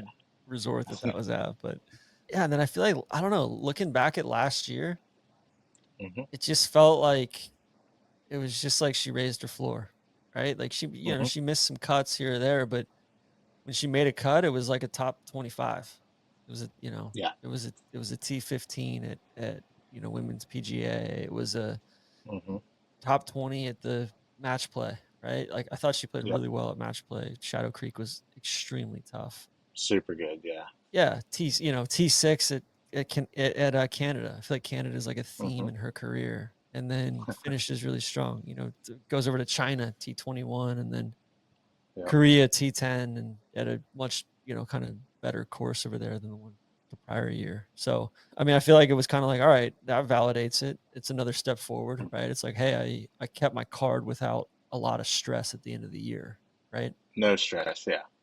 And that kind of started at Congressional, that 2022. It started there. Like, we knew she was going to be good on her card after that event. You didn't have to think about it. You didn't have to worry about it. You got enough points to basically lock up your status, Yeah. assuming you didn't do anything stupid. And so then it was, okay, I don't have to worry about any of the stuff that I've had to worry about for the last 6 years. It's let me go be a competitor. Let me go try to compete. And, if I need to try to pull off a shot to get my first top 10, I'm not scared to pull that shot off anymore. Go try to Or if win. I need to, Yeah, I mean, go for a par 5 to try to win a golf tournament, like I can. I remember Canada in 2023, you said that T6, like, played so solid on the weekend, and like went and tried to chase it down, and had, Megan ended up kind of taking away with it, but gave herself a chance to get in the mix for a win, which was kind of the first time that she chased it down.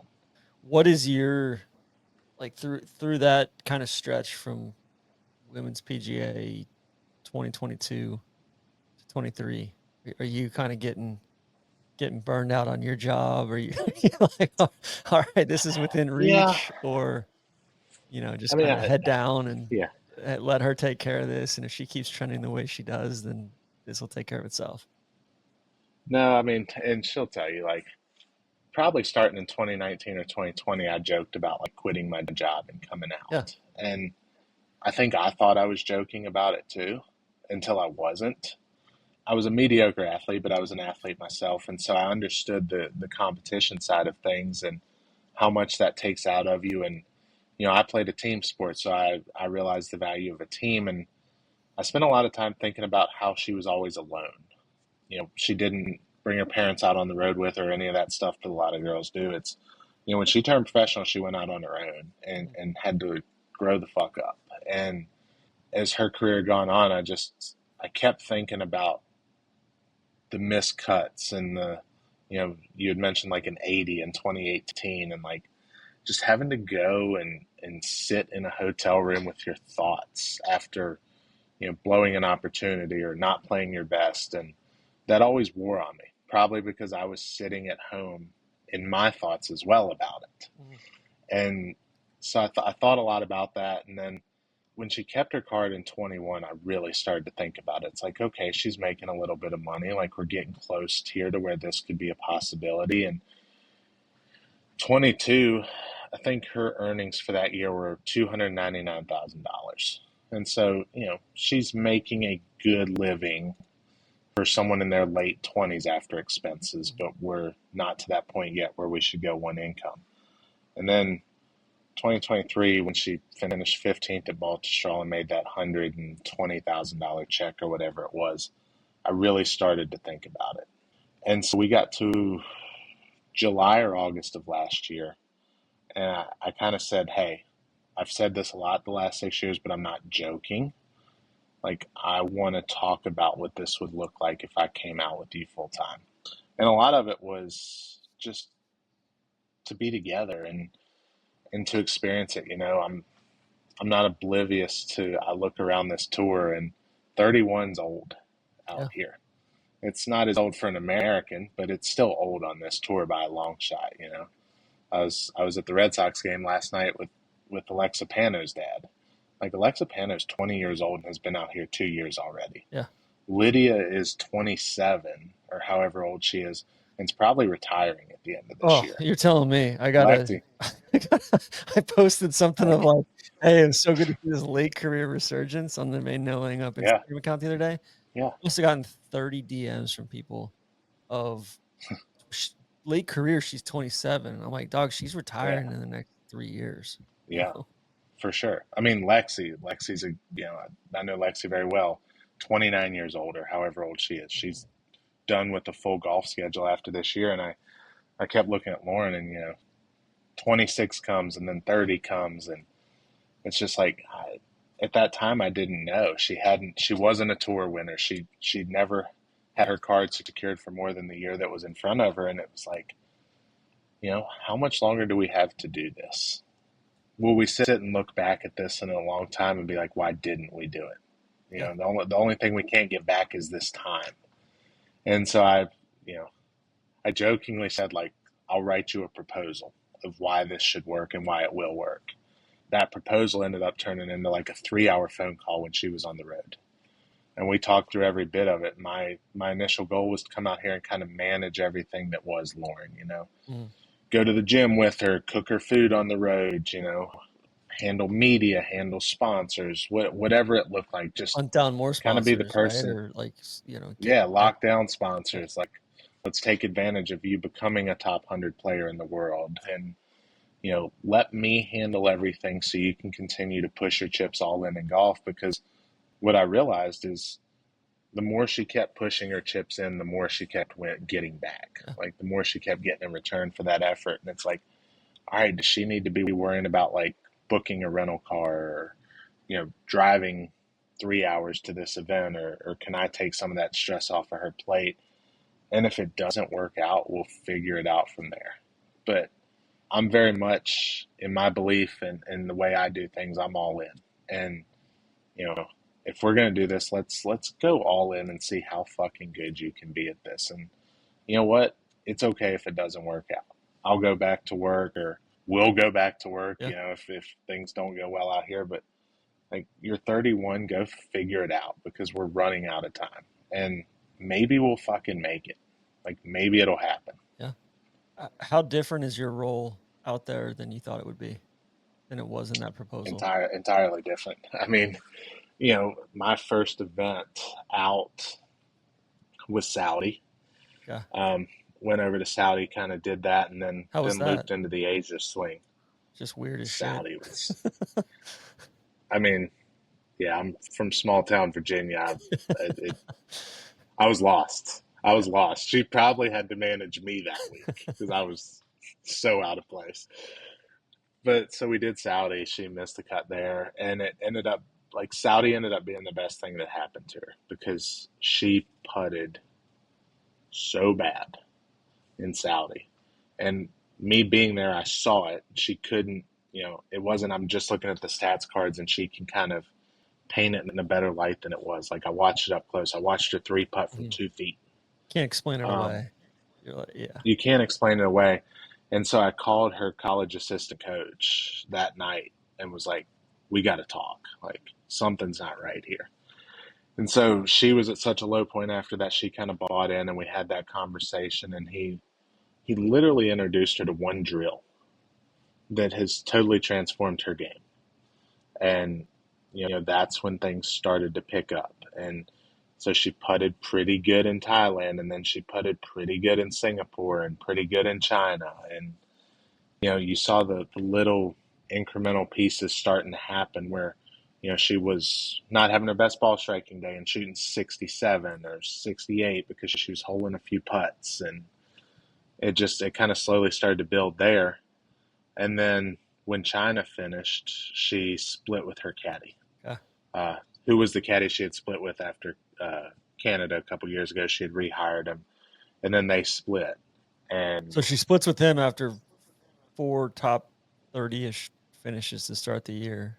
Like, clearly she's raised her floor. She's trying to shoot in the 60s every round. She's trying, Yeah, I mean, and they're top 30s, but they're in the Asia swing event, so Okay. they're 66, 70 player fields, no cut. Gotcha. Bradenton, that first event to start the year, she was in the top 10 going into like the last 3 holes and had a little bit of a rough finish. And then those Asia events like Thailand or Singapore, one of the two, she was like almost in last after the first round, just wasn't quite putting 4 days together. So decided to make a change after China. And there just really wasn't any caddies that fit her eye available. And so my role went from, hey, you're going to come out here, and once we figure out our schedule, you might go do some caddying for someone else, because she knew that's something I was interested in pursuing, to, hey, I need you. I need you until I find somebody. And so I was supposed to do a week, and that week turned into a 6-week trial. That was your first week was LA? Palos Verdes. Okay. Yep, Palos Verdes. Yep. And so Palos Verdes through until she found somebody, really. Okay. Yeah, T8 the next week in Arizona, Ford Championship. Got to go crazy low there. Minus 16. We birdied. Yeah. We birdied 7 of our last 10 holes to make the cut on the number. Okay. Then you got match Shadow play. Creek. Finished like 40th or something. Yeah. Yeah. Yeah, I mean, I think Chevron started in Phoenix, and you have to go back to Phoenix. I booked a fitting at Ping and I was supposed to be her manager and not a working caddy. So I booked it for Monday morning. For And I you was or like, oh, her? cool. I go, for me. Okay. I'll go in and get fit for some sticks. Like, Ping gives clubs to family members. I had never been properly fit, so Yeah. I was due for some new irons and stuff. And so we go there, and we're there, and it's me, and then the person down from me on the range is Bubba Watson. Okay. And so Lauren and Bubba start talking, and Bubba gets her to try a new wedge. That's, he said it's a cheat code out of the bunker. She starts trying that wedge, and then Bubba goes over to start playing with some putters. Lauren goes over and picks up a Ping Oslo 3. It's a head model she had used in the past, and she just grabs it off of the fitting rack and starts putting with it. And Christian Pena and Tony, who runs the PLD part of Ping, see her putting with it, and Tony walks over and just goes, "What is that? Is that your putter? That's different than anything I've ever seen before with you." And she just, from the rack, had this super good feel. It's an inch and a half longer than any putter she's ever played, but for some reason it just clicked on that putting green. And so instead of building her one to those specs, they were like, "Take this one, because we can't get any two putters exactly identical. Take this." So she took it, put it in the bag in Phoenix, and through 26 holes in Phoenix, she was one over par maybe, and just not playing well. Yeah. But putting decent and hitting it okay. And I remember we got a bad ruling on a hole and ended up making bogey. 10 holes to play, were 7 outside the cut. And instead of getting frustrated or whatever, I just looked at it and said, "Let's just one more birdie we got to make, let's go." And birdied 7 of the last 10 holes to make the cut on the number. Just flagging it or making putts or both?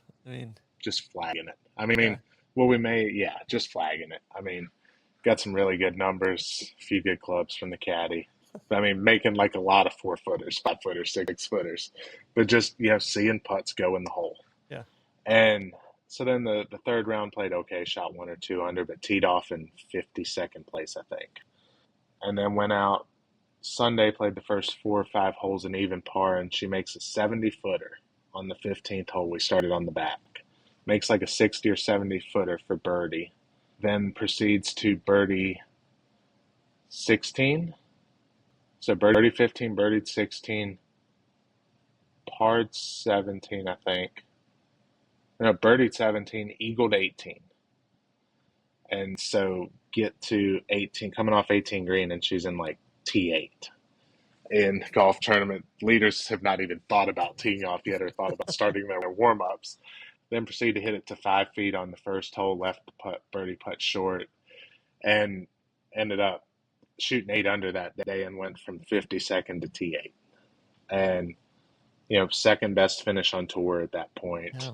And just a ton of momentum of us working together, I think, and just build on a lot of positive momentum. What's that like? Do you guys leave everything at the course? If she has a bad day and you're on the bag, is that we're making a conscious effort to leave this shit at the course, or are you talking about the rest of the night and figuring out how to do better? I don't think we've got it perfect in any way, but the way I did it and the way I proposed it to her when I started, she was very worried about us working together. And I was like, "I'm going to be your caddy on the road.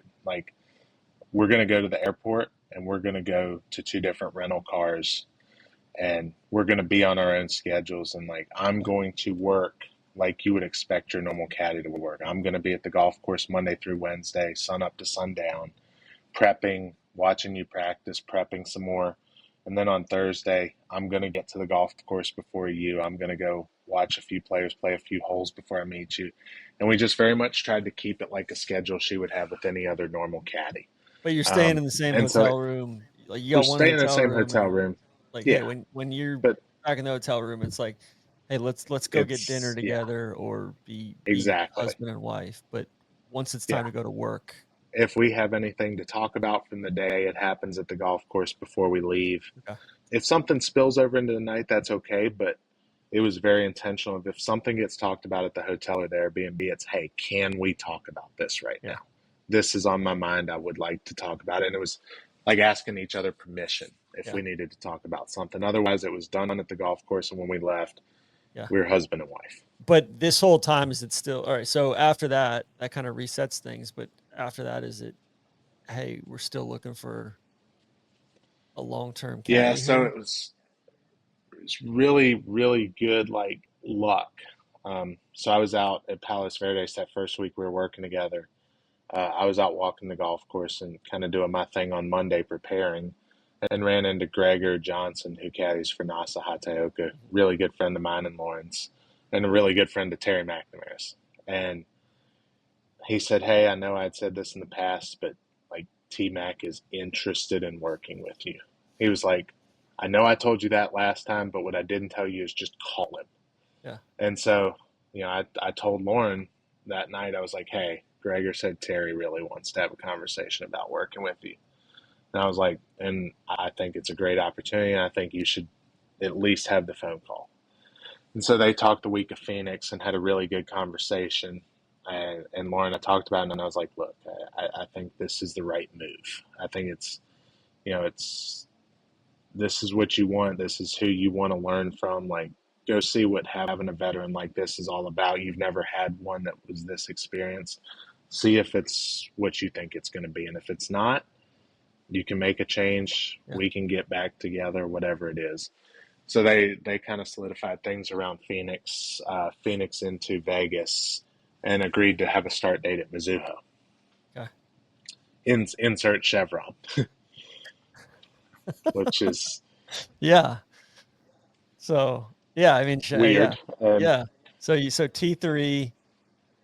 I mean, mhm, just walk me through that week of like you've gone from, in the yeah, span of what, 3 months, gone from mhm, quitting your job, flying to Saudi, flying to Asia, flying, all around the world. And yeah. then, yeah. And then, first round 66 and you're Mhm, leading a major championship. And mhm. Obviously, it's something you think about, or you should be thinking about if you're caddying for somebody and you have full confidence in your player. Like, you think about those moments all the time and how you're going to handle those moments and what those moments are going to look like, because you don't want to blink when you get there, right? A big part of the reason that I came on the bag and that Lauren made a caddy change at the beginning of the year was she was making too many bogeys. just careless 2022, stuff, or 2023, yeah. she's making four birdies around, which is with the likes of Nelly and Lilia, and she's on pace with all those girls, but she's making about one bogey around more. And so, really trying to think about how we can eliminate bogeys. And me and her coach, who's been our coach for 12 years, and his wife was our college coach, he married us, like, super tight relationship there. We started talking a lot, especially in 2023, about how to eliminate bogeys. And that was part of the reason she made a caddy change, is that just she kept making those little mistakes. And a lot of it came down to course management, and came down to she needed somebody who could stop her from trying to be the best player in the world with a 5 hybrid or a 4 hybrid. Like, Almost she getting her tried. out of hitting that shot that she hit at Pelican, of like, Exactly. Like, hey, I'm gonna hit this my way, instead of like, no, like, you don't need to hit this your way this time, right? yeah, I mean, not so much that, but it's like, hey man, we've got 190 yards and you have a 4 hybrid and the pin's 5 from the right. Like, don't try to hit it to 4 feet. 12 feet's good. It's like 15 feet's good. Yeah. 30 feet's good. 30 feet is inside of tour average with that club. Like, now you've figured out how to putt. Mhm. You've got your speed control down. Like, we're going to hit it to 30 feet and we're Be going to 2 patient. putt that. Yeah. And 1 out of every 15 of those putts, it's actually going to fall in the hole. The hole's going to get in the way. Like, we're going to go score with 8, 9 wedge. Mhm. Maybe 7 if I feel like you're hitting it really, really good that day.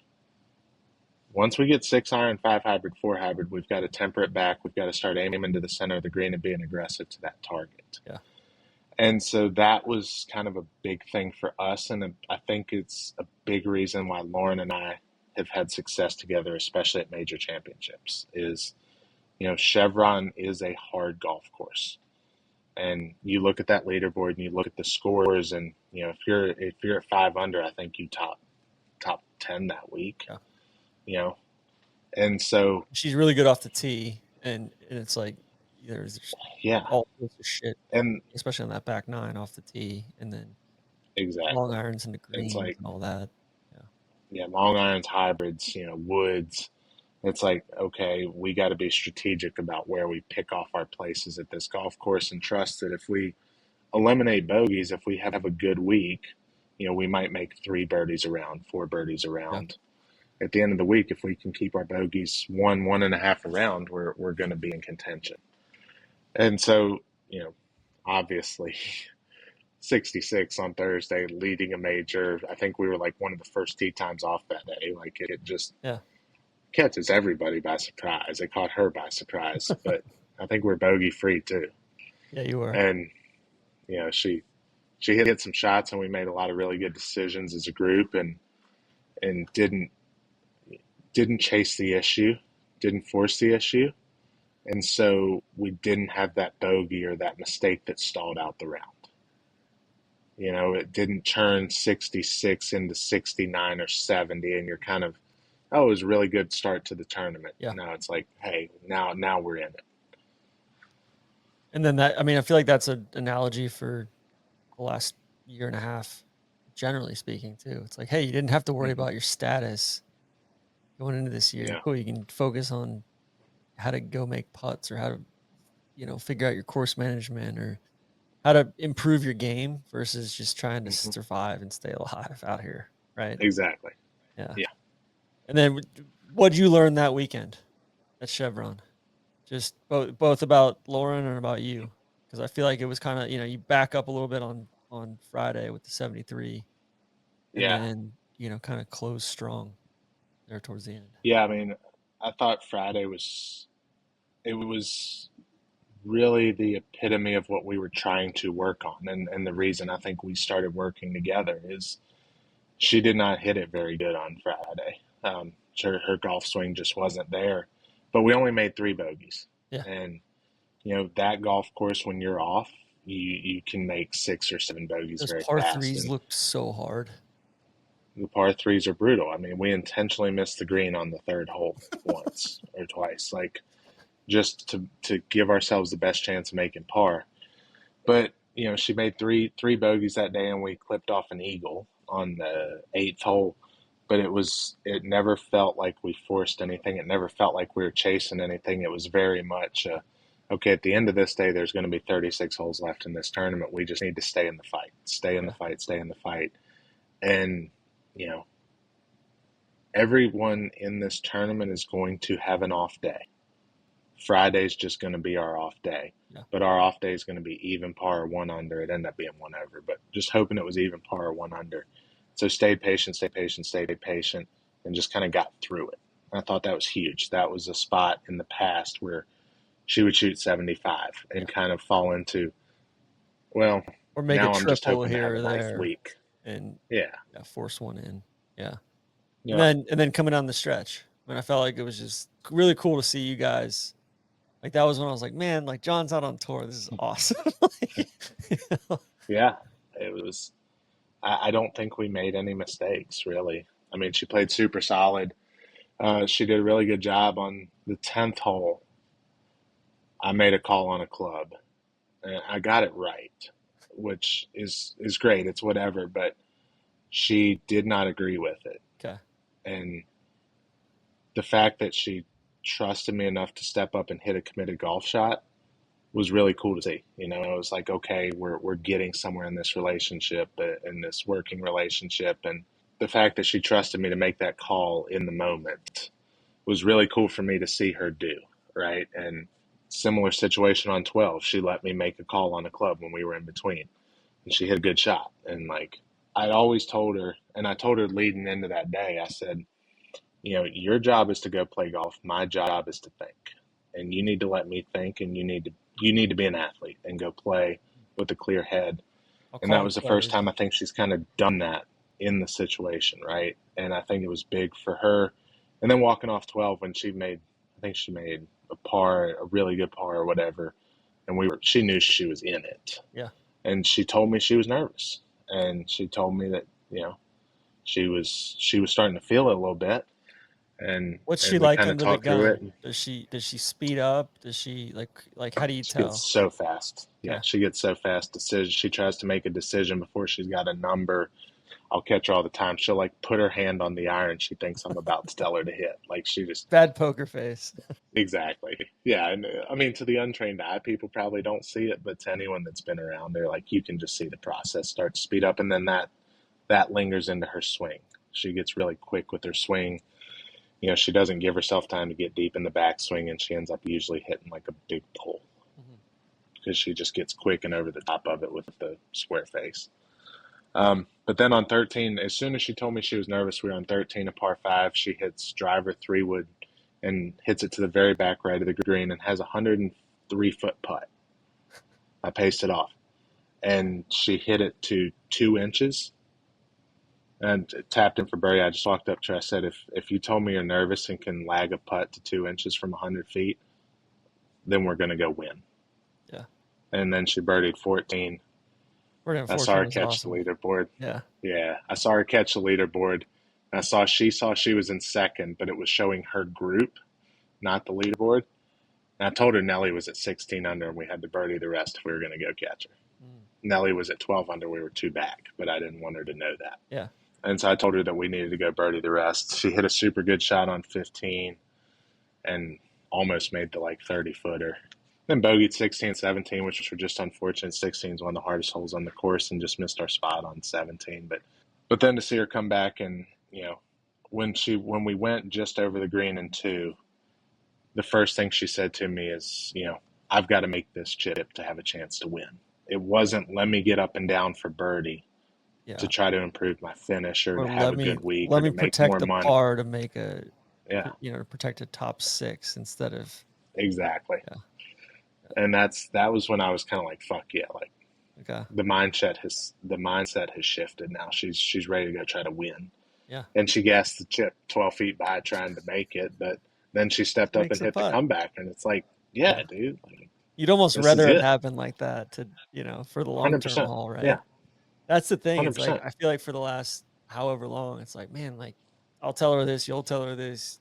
Talk about it on the pod. I'm like, she's a top 5, 10 ball striker in the world. You're good enough. It's just confidence. You gotta believe in yourself, but also it's just reps, just being in those positions, right? And not only being in those positions, but then learning, you know, having the wherewithal and the recall to learn from those positions and figure out what you got to get better on, or figure out, all right, cool, you know what, like I'm gonna slow things down this time, or that sort of thing. Which, yeah, I mean, fast forward, like, you know, played well middle of the season here, like just kept stacking up, like played well at Liberty National.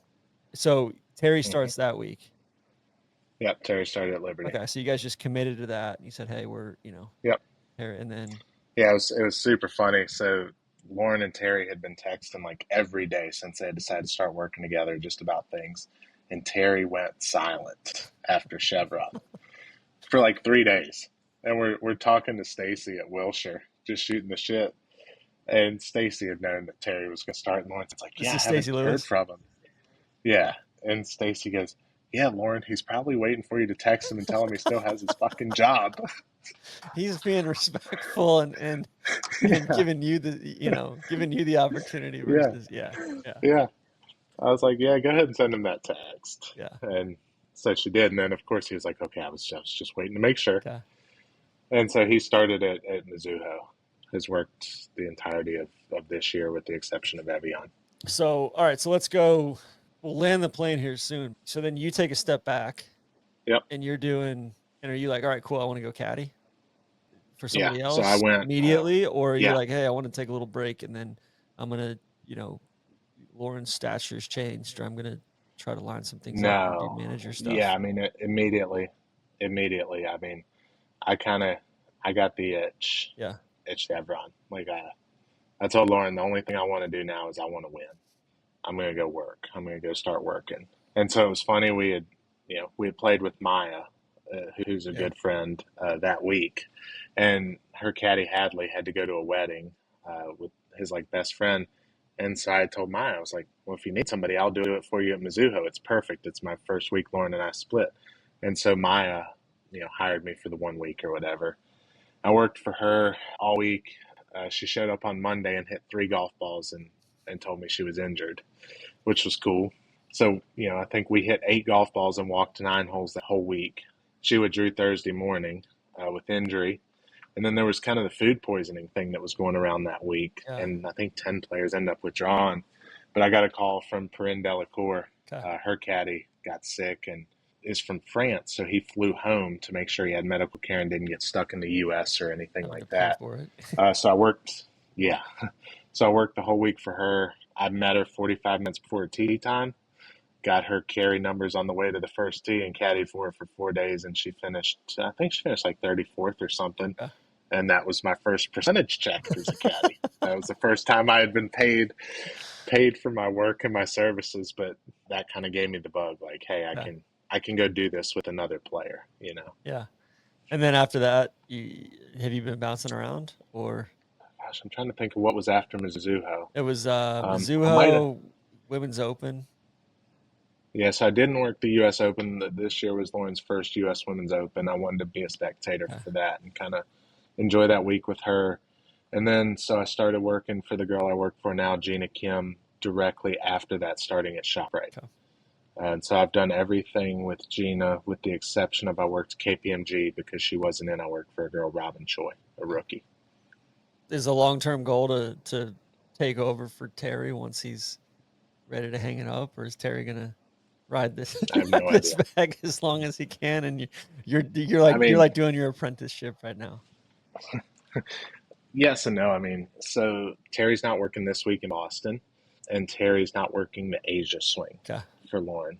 I think he's been doing this 47 years, and he walks like he has a staff bag on his shoulder when he's just walking down the street. Like his body is just, it's not in a good place. And he was Yeah. mostly retired when Lauren hired him. He had only committed to 7 events, and I think she's going to get 13 of them out of him this year. And then next year he'll start around JM Eagle in California. In April. So the plan is for me to continue doing what I'm doing. We haven't talked about it. I'm very much enjoying the person I work for now, and I think I can do a lot of good for her. I'll potentially do the Asia swing for Lauren, and then I'm going to do Tournament of Champions next year, and then kind of hopefully the girl I'm working for gets her card back. We're probably going to have to go to Q school and gets her card back, and we can kind of rock and roll next year. So Lauren finishes T9 at ShopRite, Mm-hmm. top 25 at KPMG, the 4th at Evian. And Mm-hmm. Evian, were you on the bag? I was. Okay. Yeah. Coming down the stretch there, because that was a different scenario. Like you guys had to put Mm-hmm. the pedal down, and it's kind of the opposite of what you've been working on, right? Instead of trying to not make bogeys, you're like, no, we got to go get it. Yeah, yes and no. I mean, Lauren never played well at Evian. She's never made the cut at Evian. Yeah. And I hadn't been there since 2018, that event I caddied for her. But we kind of got there, and I went straight off the plane. I went to the golf course and kind of started doing my homework and just talking to some of the veteran caddies and kind of watching. And, the ball goes further there for whatever altitude there is. Yeah.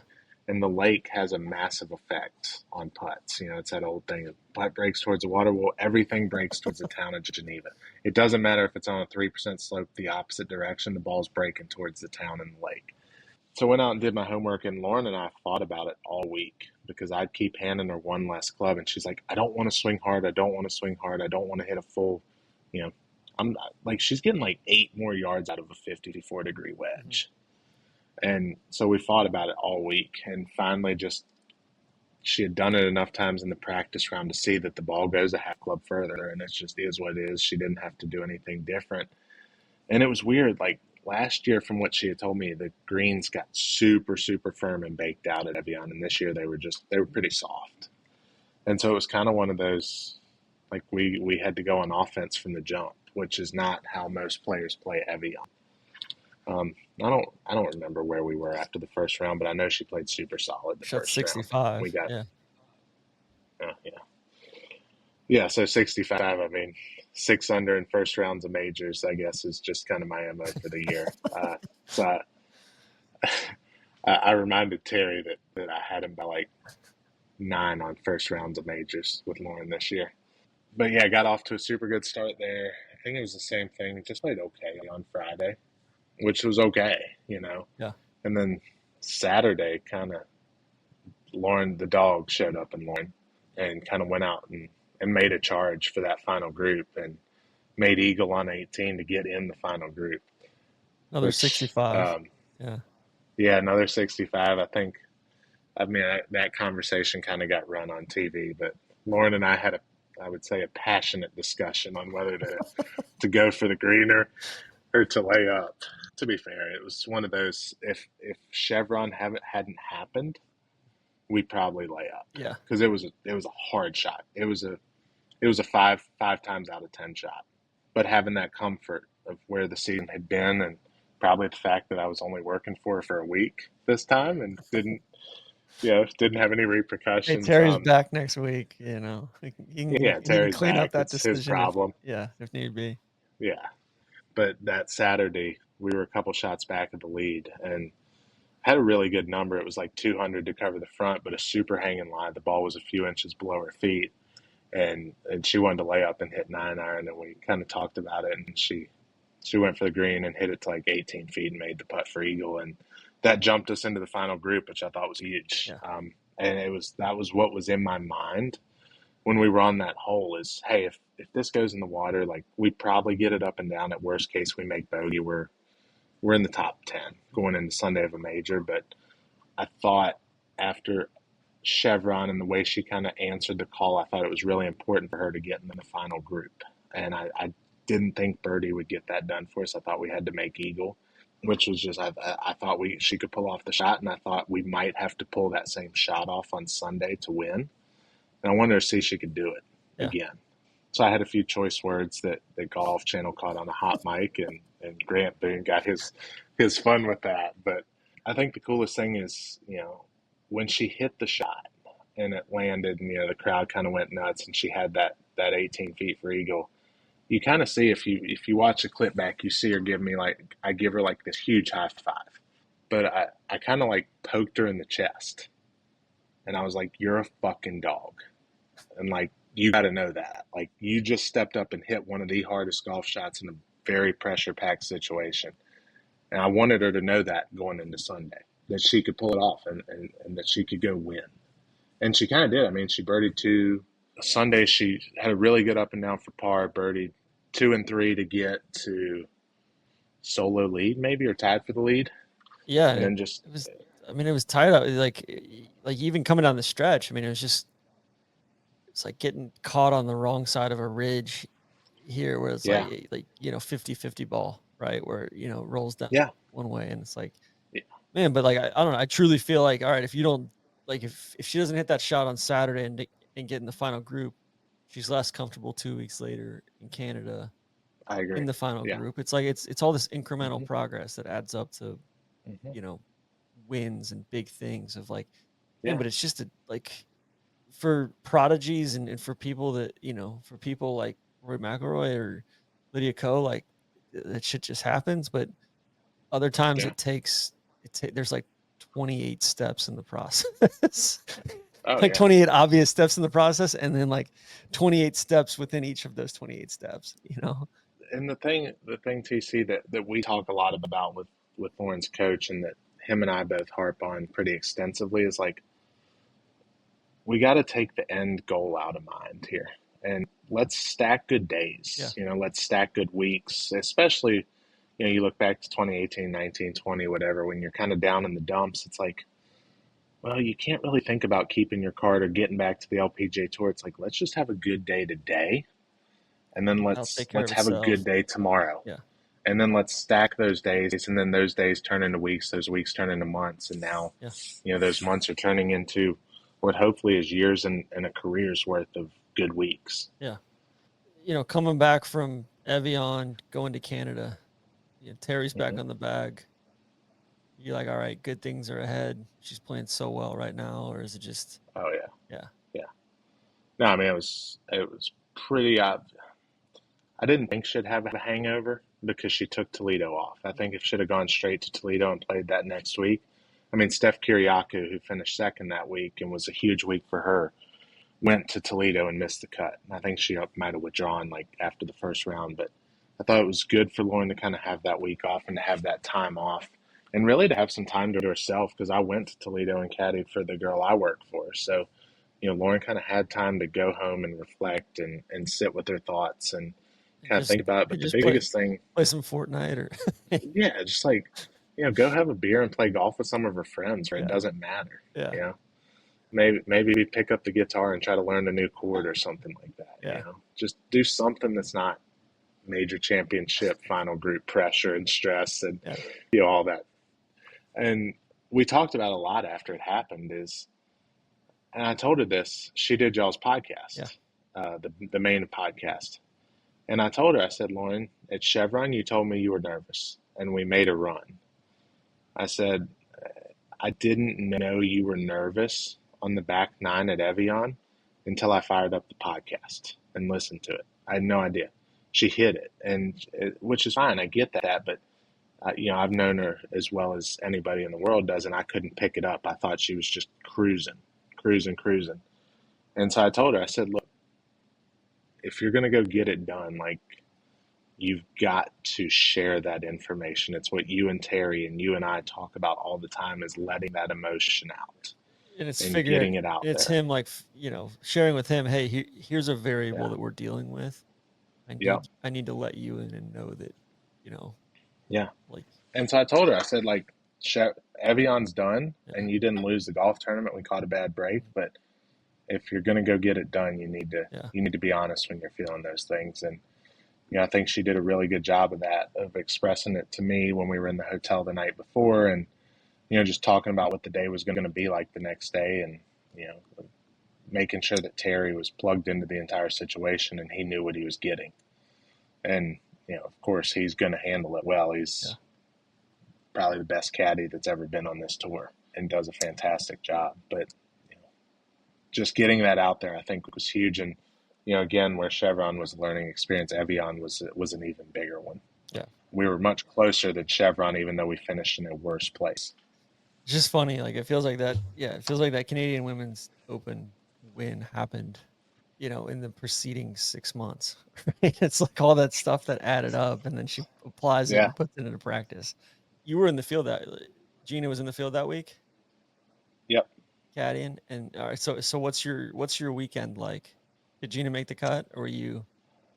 No, we had a rough putting day on Friday, but we Okay. were tied with Lauren after 2 days for greens in regulation. We were in the mix for that Audi $20,000 bonus, except we missed the cut by 4.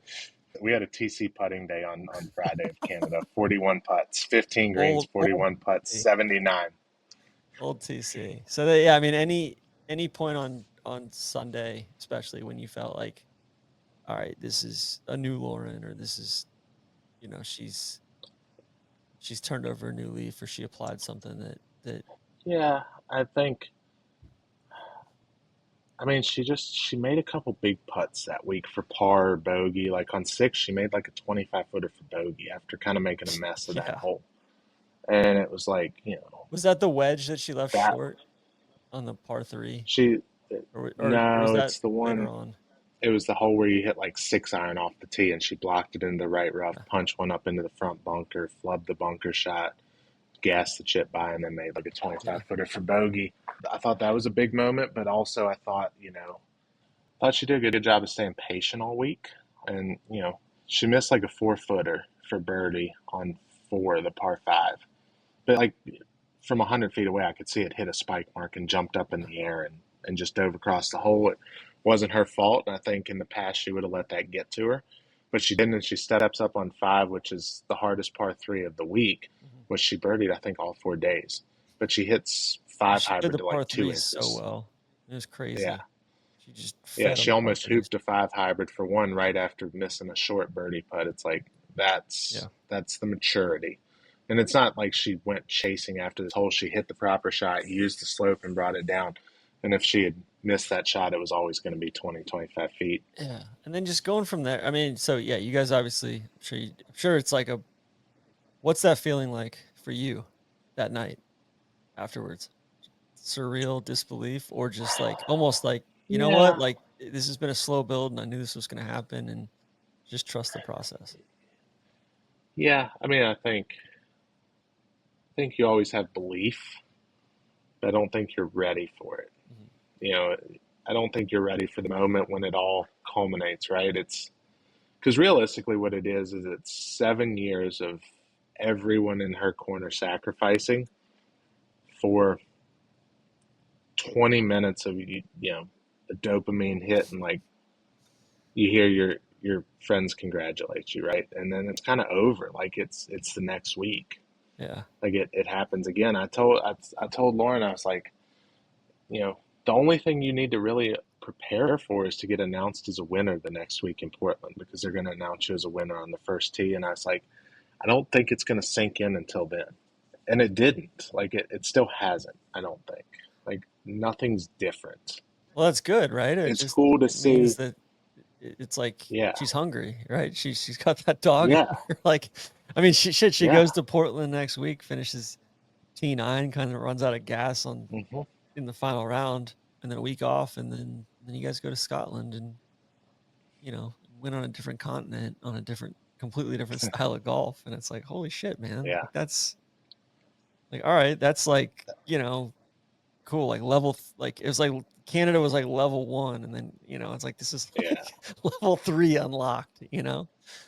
So Yeah. Well, I think T-Mac kind of said, he might not have said these exact words, but he said something similar. He's like, in Canada, you played better than everyone else. In Scotland, she was just better than everyone Yeah. else.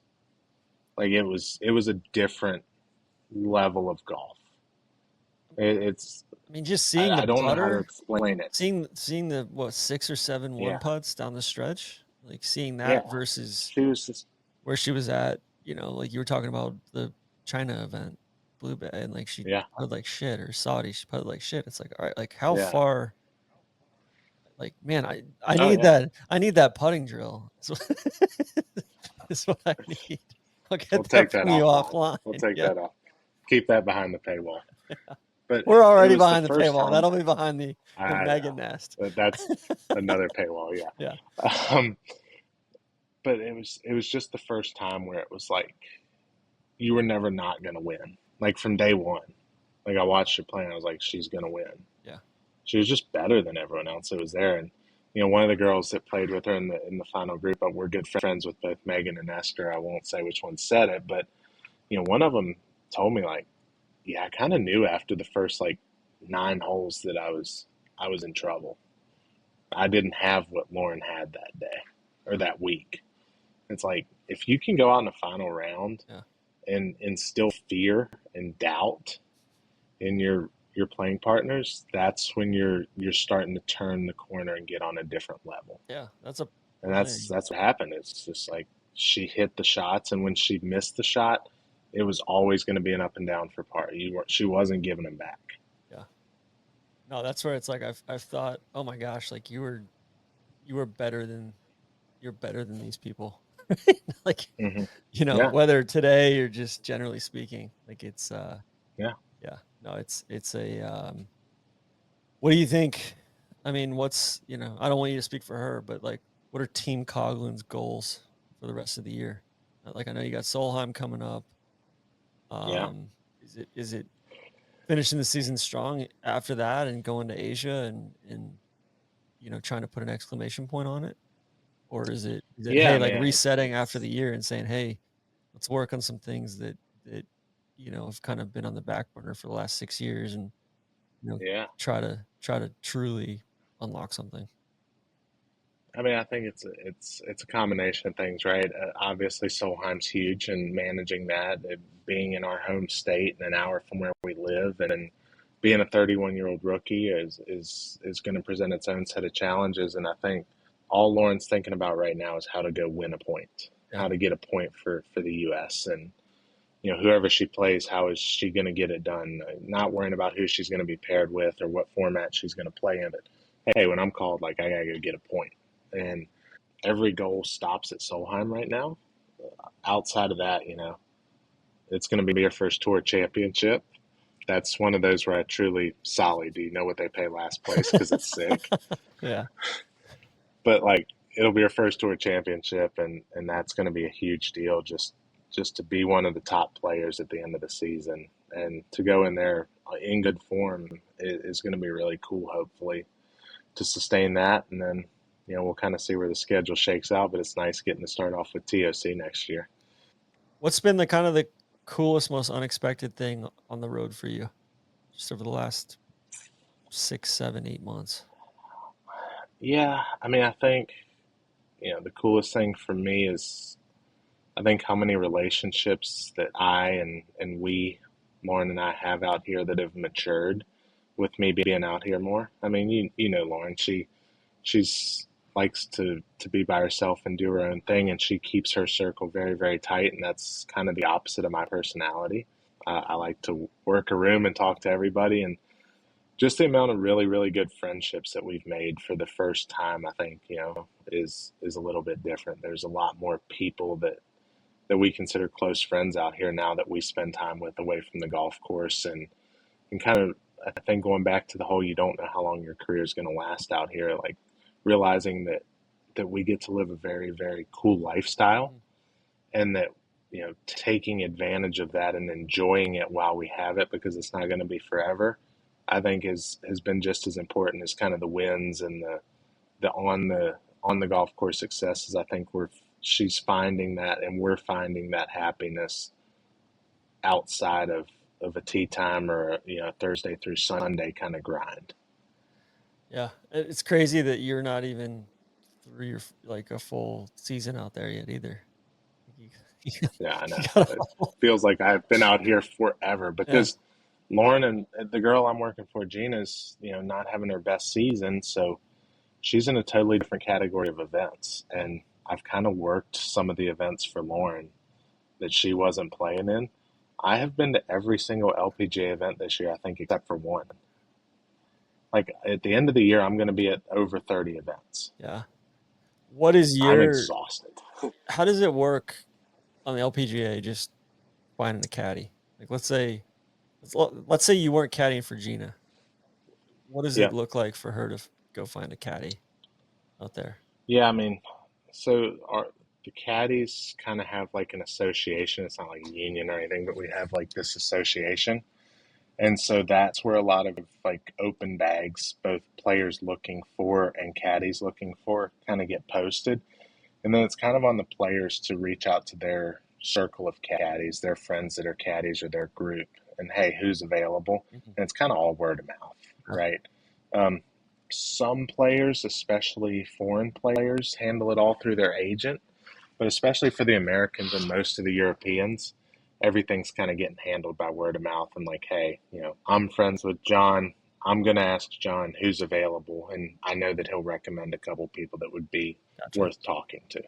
Gotcha. And then when you get to the bottom, when you get to the girls that are rookies off the Epson Tour, you get to girls who are playing out of a crappy category. A lot of that's they're going to take a local caddy to save money, and they're going to pay, whatever, it's volunteer or whatever it is. But that core group of top 100 girls out here, 90 to 95% of them are taking a professional tour caddy every week. Okay. I think a lot of people that listen to this Nest podcast have been following along for a long time, but to hear everything kind of put in one place and to hear the seeds of success kind of planted in 2018 at a random Epson Tour event, or it's just these weird little flourishes, right, that add up to something and then create a little bit of confidence or a little bit of momentum, and then you can parlay that into a few tour starts, and then it's just these weird fits and starts that end up yielding what the last 4 weeks have yielded, right? And it's I don't know, it's really, really cool. It's been like truly, it's why you see guys like out. It's why you see the Hubers and Mark Baldwin, the guy with Monday Q Info. It's why you see those guys still going after it at 38, because it takes a week and people don't see what's building. But if you can see it, it's an addictive drug, and like you can keep chasing it and you can keep convincing yourself that it's going to come. And for a lot of them, it doesn't ever happen, but when it does, it pays off in such a big way. I think the coolest thing with Lauren, though, is it's never felt like fool's gold, right? It's always felt like, man, there's something there. There's something, there's something substantive there. So I was telling the guys on like our weekly call and you know, Casey and Jordan and everybody, I was saying, like, I think just being along for this ride with you guys has been like among the highlights of NLU for me, just over the last 10 years. Like it's been truly like feeling invested in something and feeling like, man, like I know she's good enough to do this, and just Yeah. seeing it happen. So it's yeah, it's been, yeah, I don't know. I feel like it's brought a lot of joy to a lot of people's lives to see what Lauren's done. It's reciprocal. I mean, I think when the times were pretty dark, especially through that COVID, like that NLU relationship kept some of the passion for golf there. And you know, from the friends we've made through the events, like some of my really, really close friends, people I talk to daily or weekly or whatever it is, have come from that Twitter DM that we sent out. Like, you know, seeking sponsorship, trying to survive out here. Yeah. Like, to think that some of my best friends now are a result of that is, it's a really cool thing. And the same for Lauren. Like, we talk to people from this community daily, like John, Casey, you know, people from the refuge. Like, it's crazy to think how many friends we've made along the way from this relationship, and how instrumental it's been to Lauren's career, both from a dollars and cents perspective, but just like helping her continue to love the game when it just kept punching her in the face. Amen. Well, yeah. On a lighter note, are you going to Pearl Jam with Casey and John and Lauren? Absolutely not. You're not going to Pearl No. Jam? No. I'm going home. And, you know, I mean, if I wanted to listen to somebody mumble for 2 hours, I'd turn it on any political channel. Yeah. I got you. Like, I don't do the PJs. It's Okay. not my thing. All right. I went to yeah. the one we went to last year in New Jersey, but it's not. What'd you guys not go my scene. to in Vegas when you were out there last? Metallica. We Metallica. went to Metallica. I've been God. Trevor Immelman keeps posting Metallica clips on his stories, and it's getting me back into Metallica. And I told Yes. Casey the other night, I was like, man, I gotta go see Metallica. And she's like, well, you better go this year because they got nothing on the books for next year. So she's like, you gotta go to Yeah. like Mexico City or something. So, They've lost a step, yeah. but it's still cool. It's still really, really cool. So, all right. Well, John, I appreciate it, man. This was a pleasure. And yeah, I don't know. I just feel like it's cool to kind of hear the ins and outs of the journey within the journey. So, It's been awesome. Always happy to talk about it.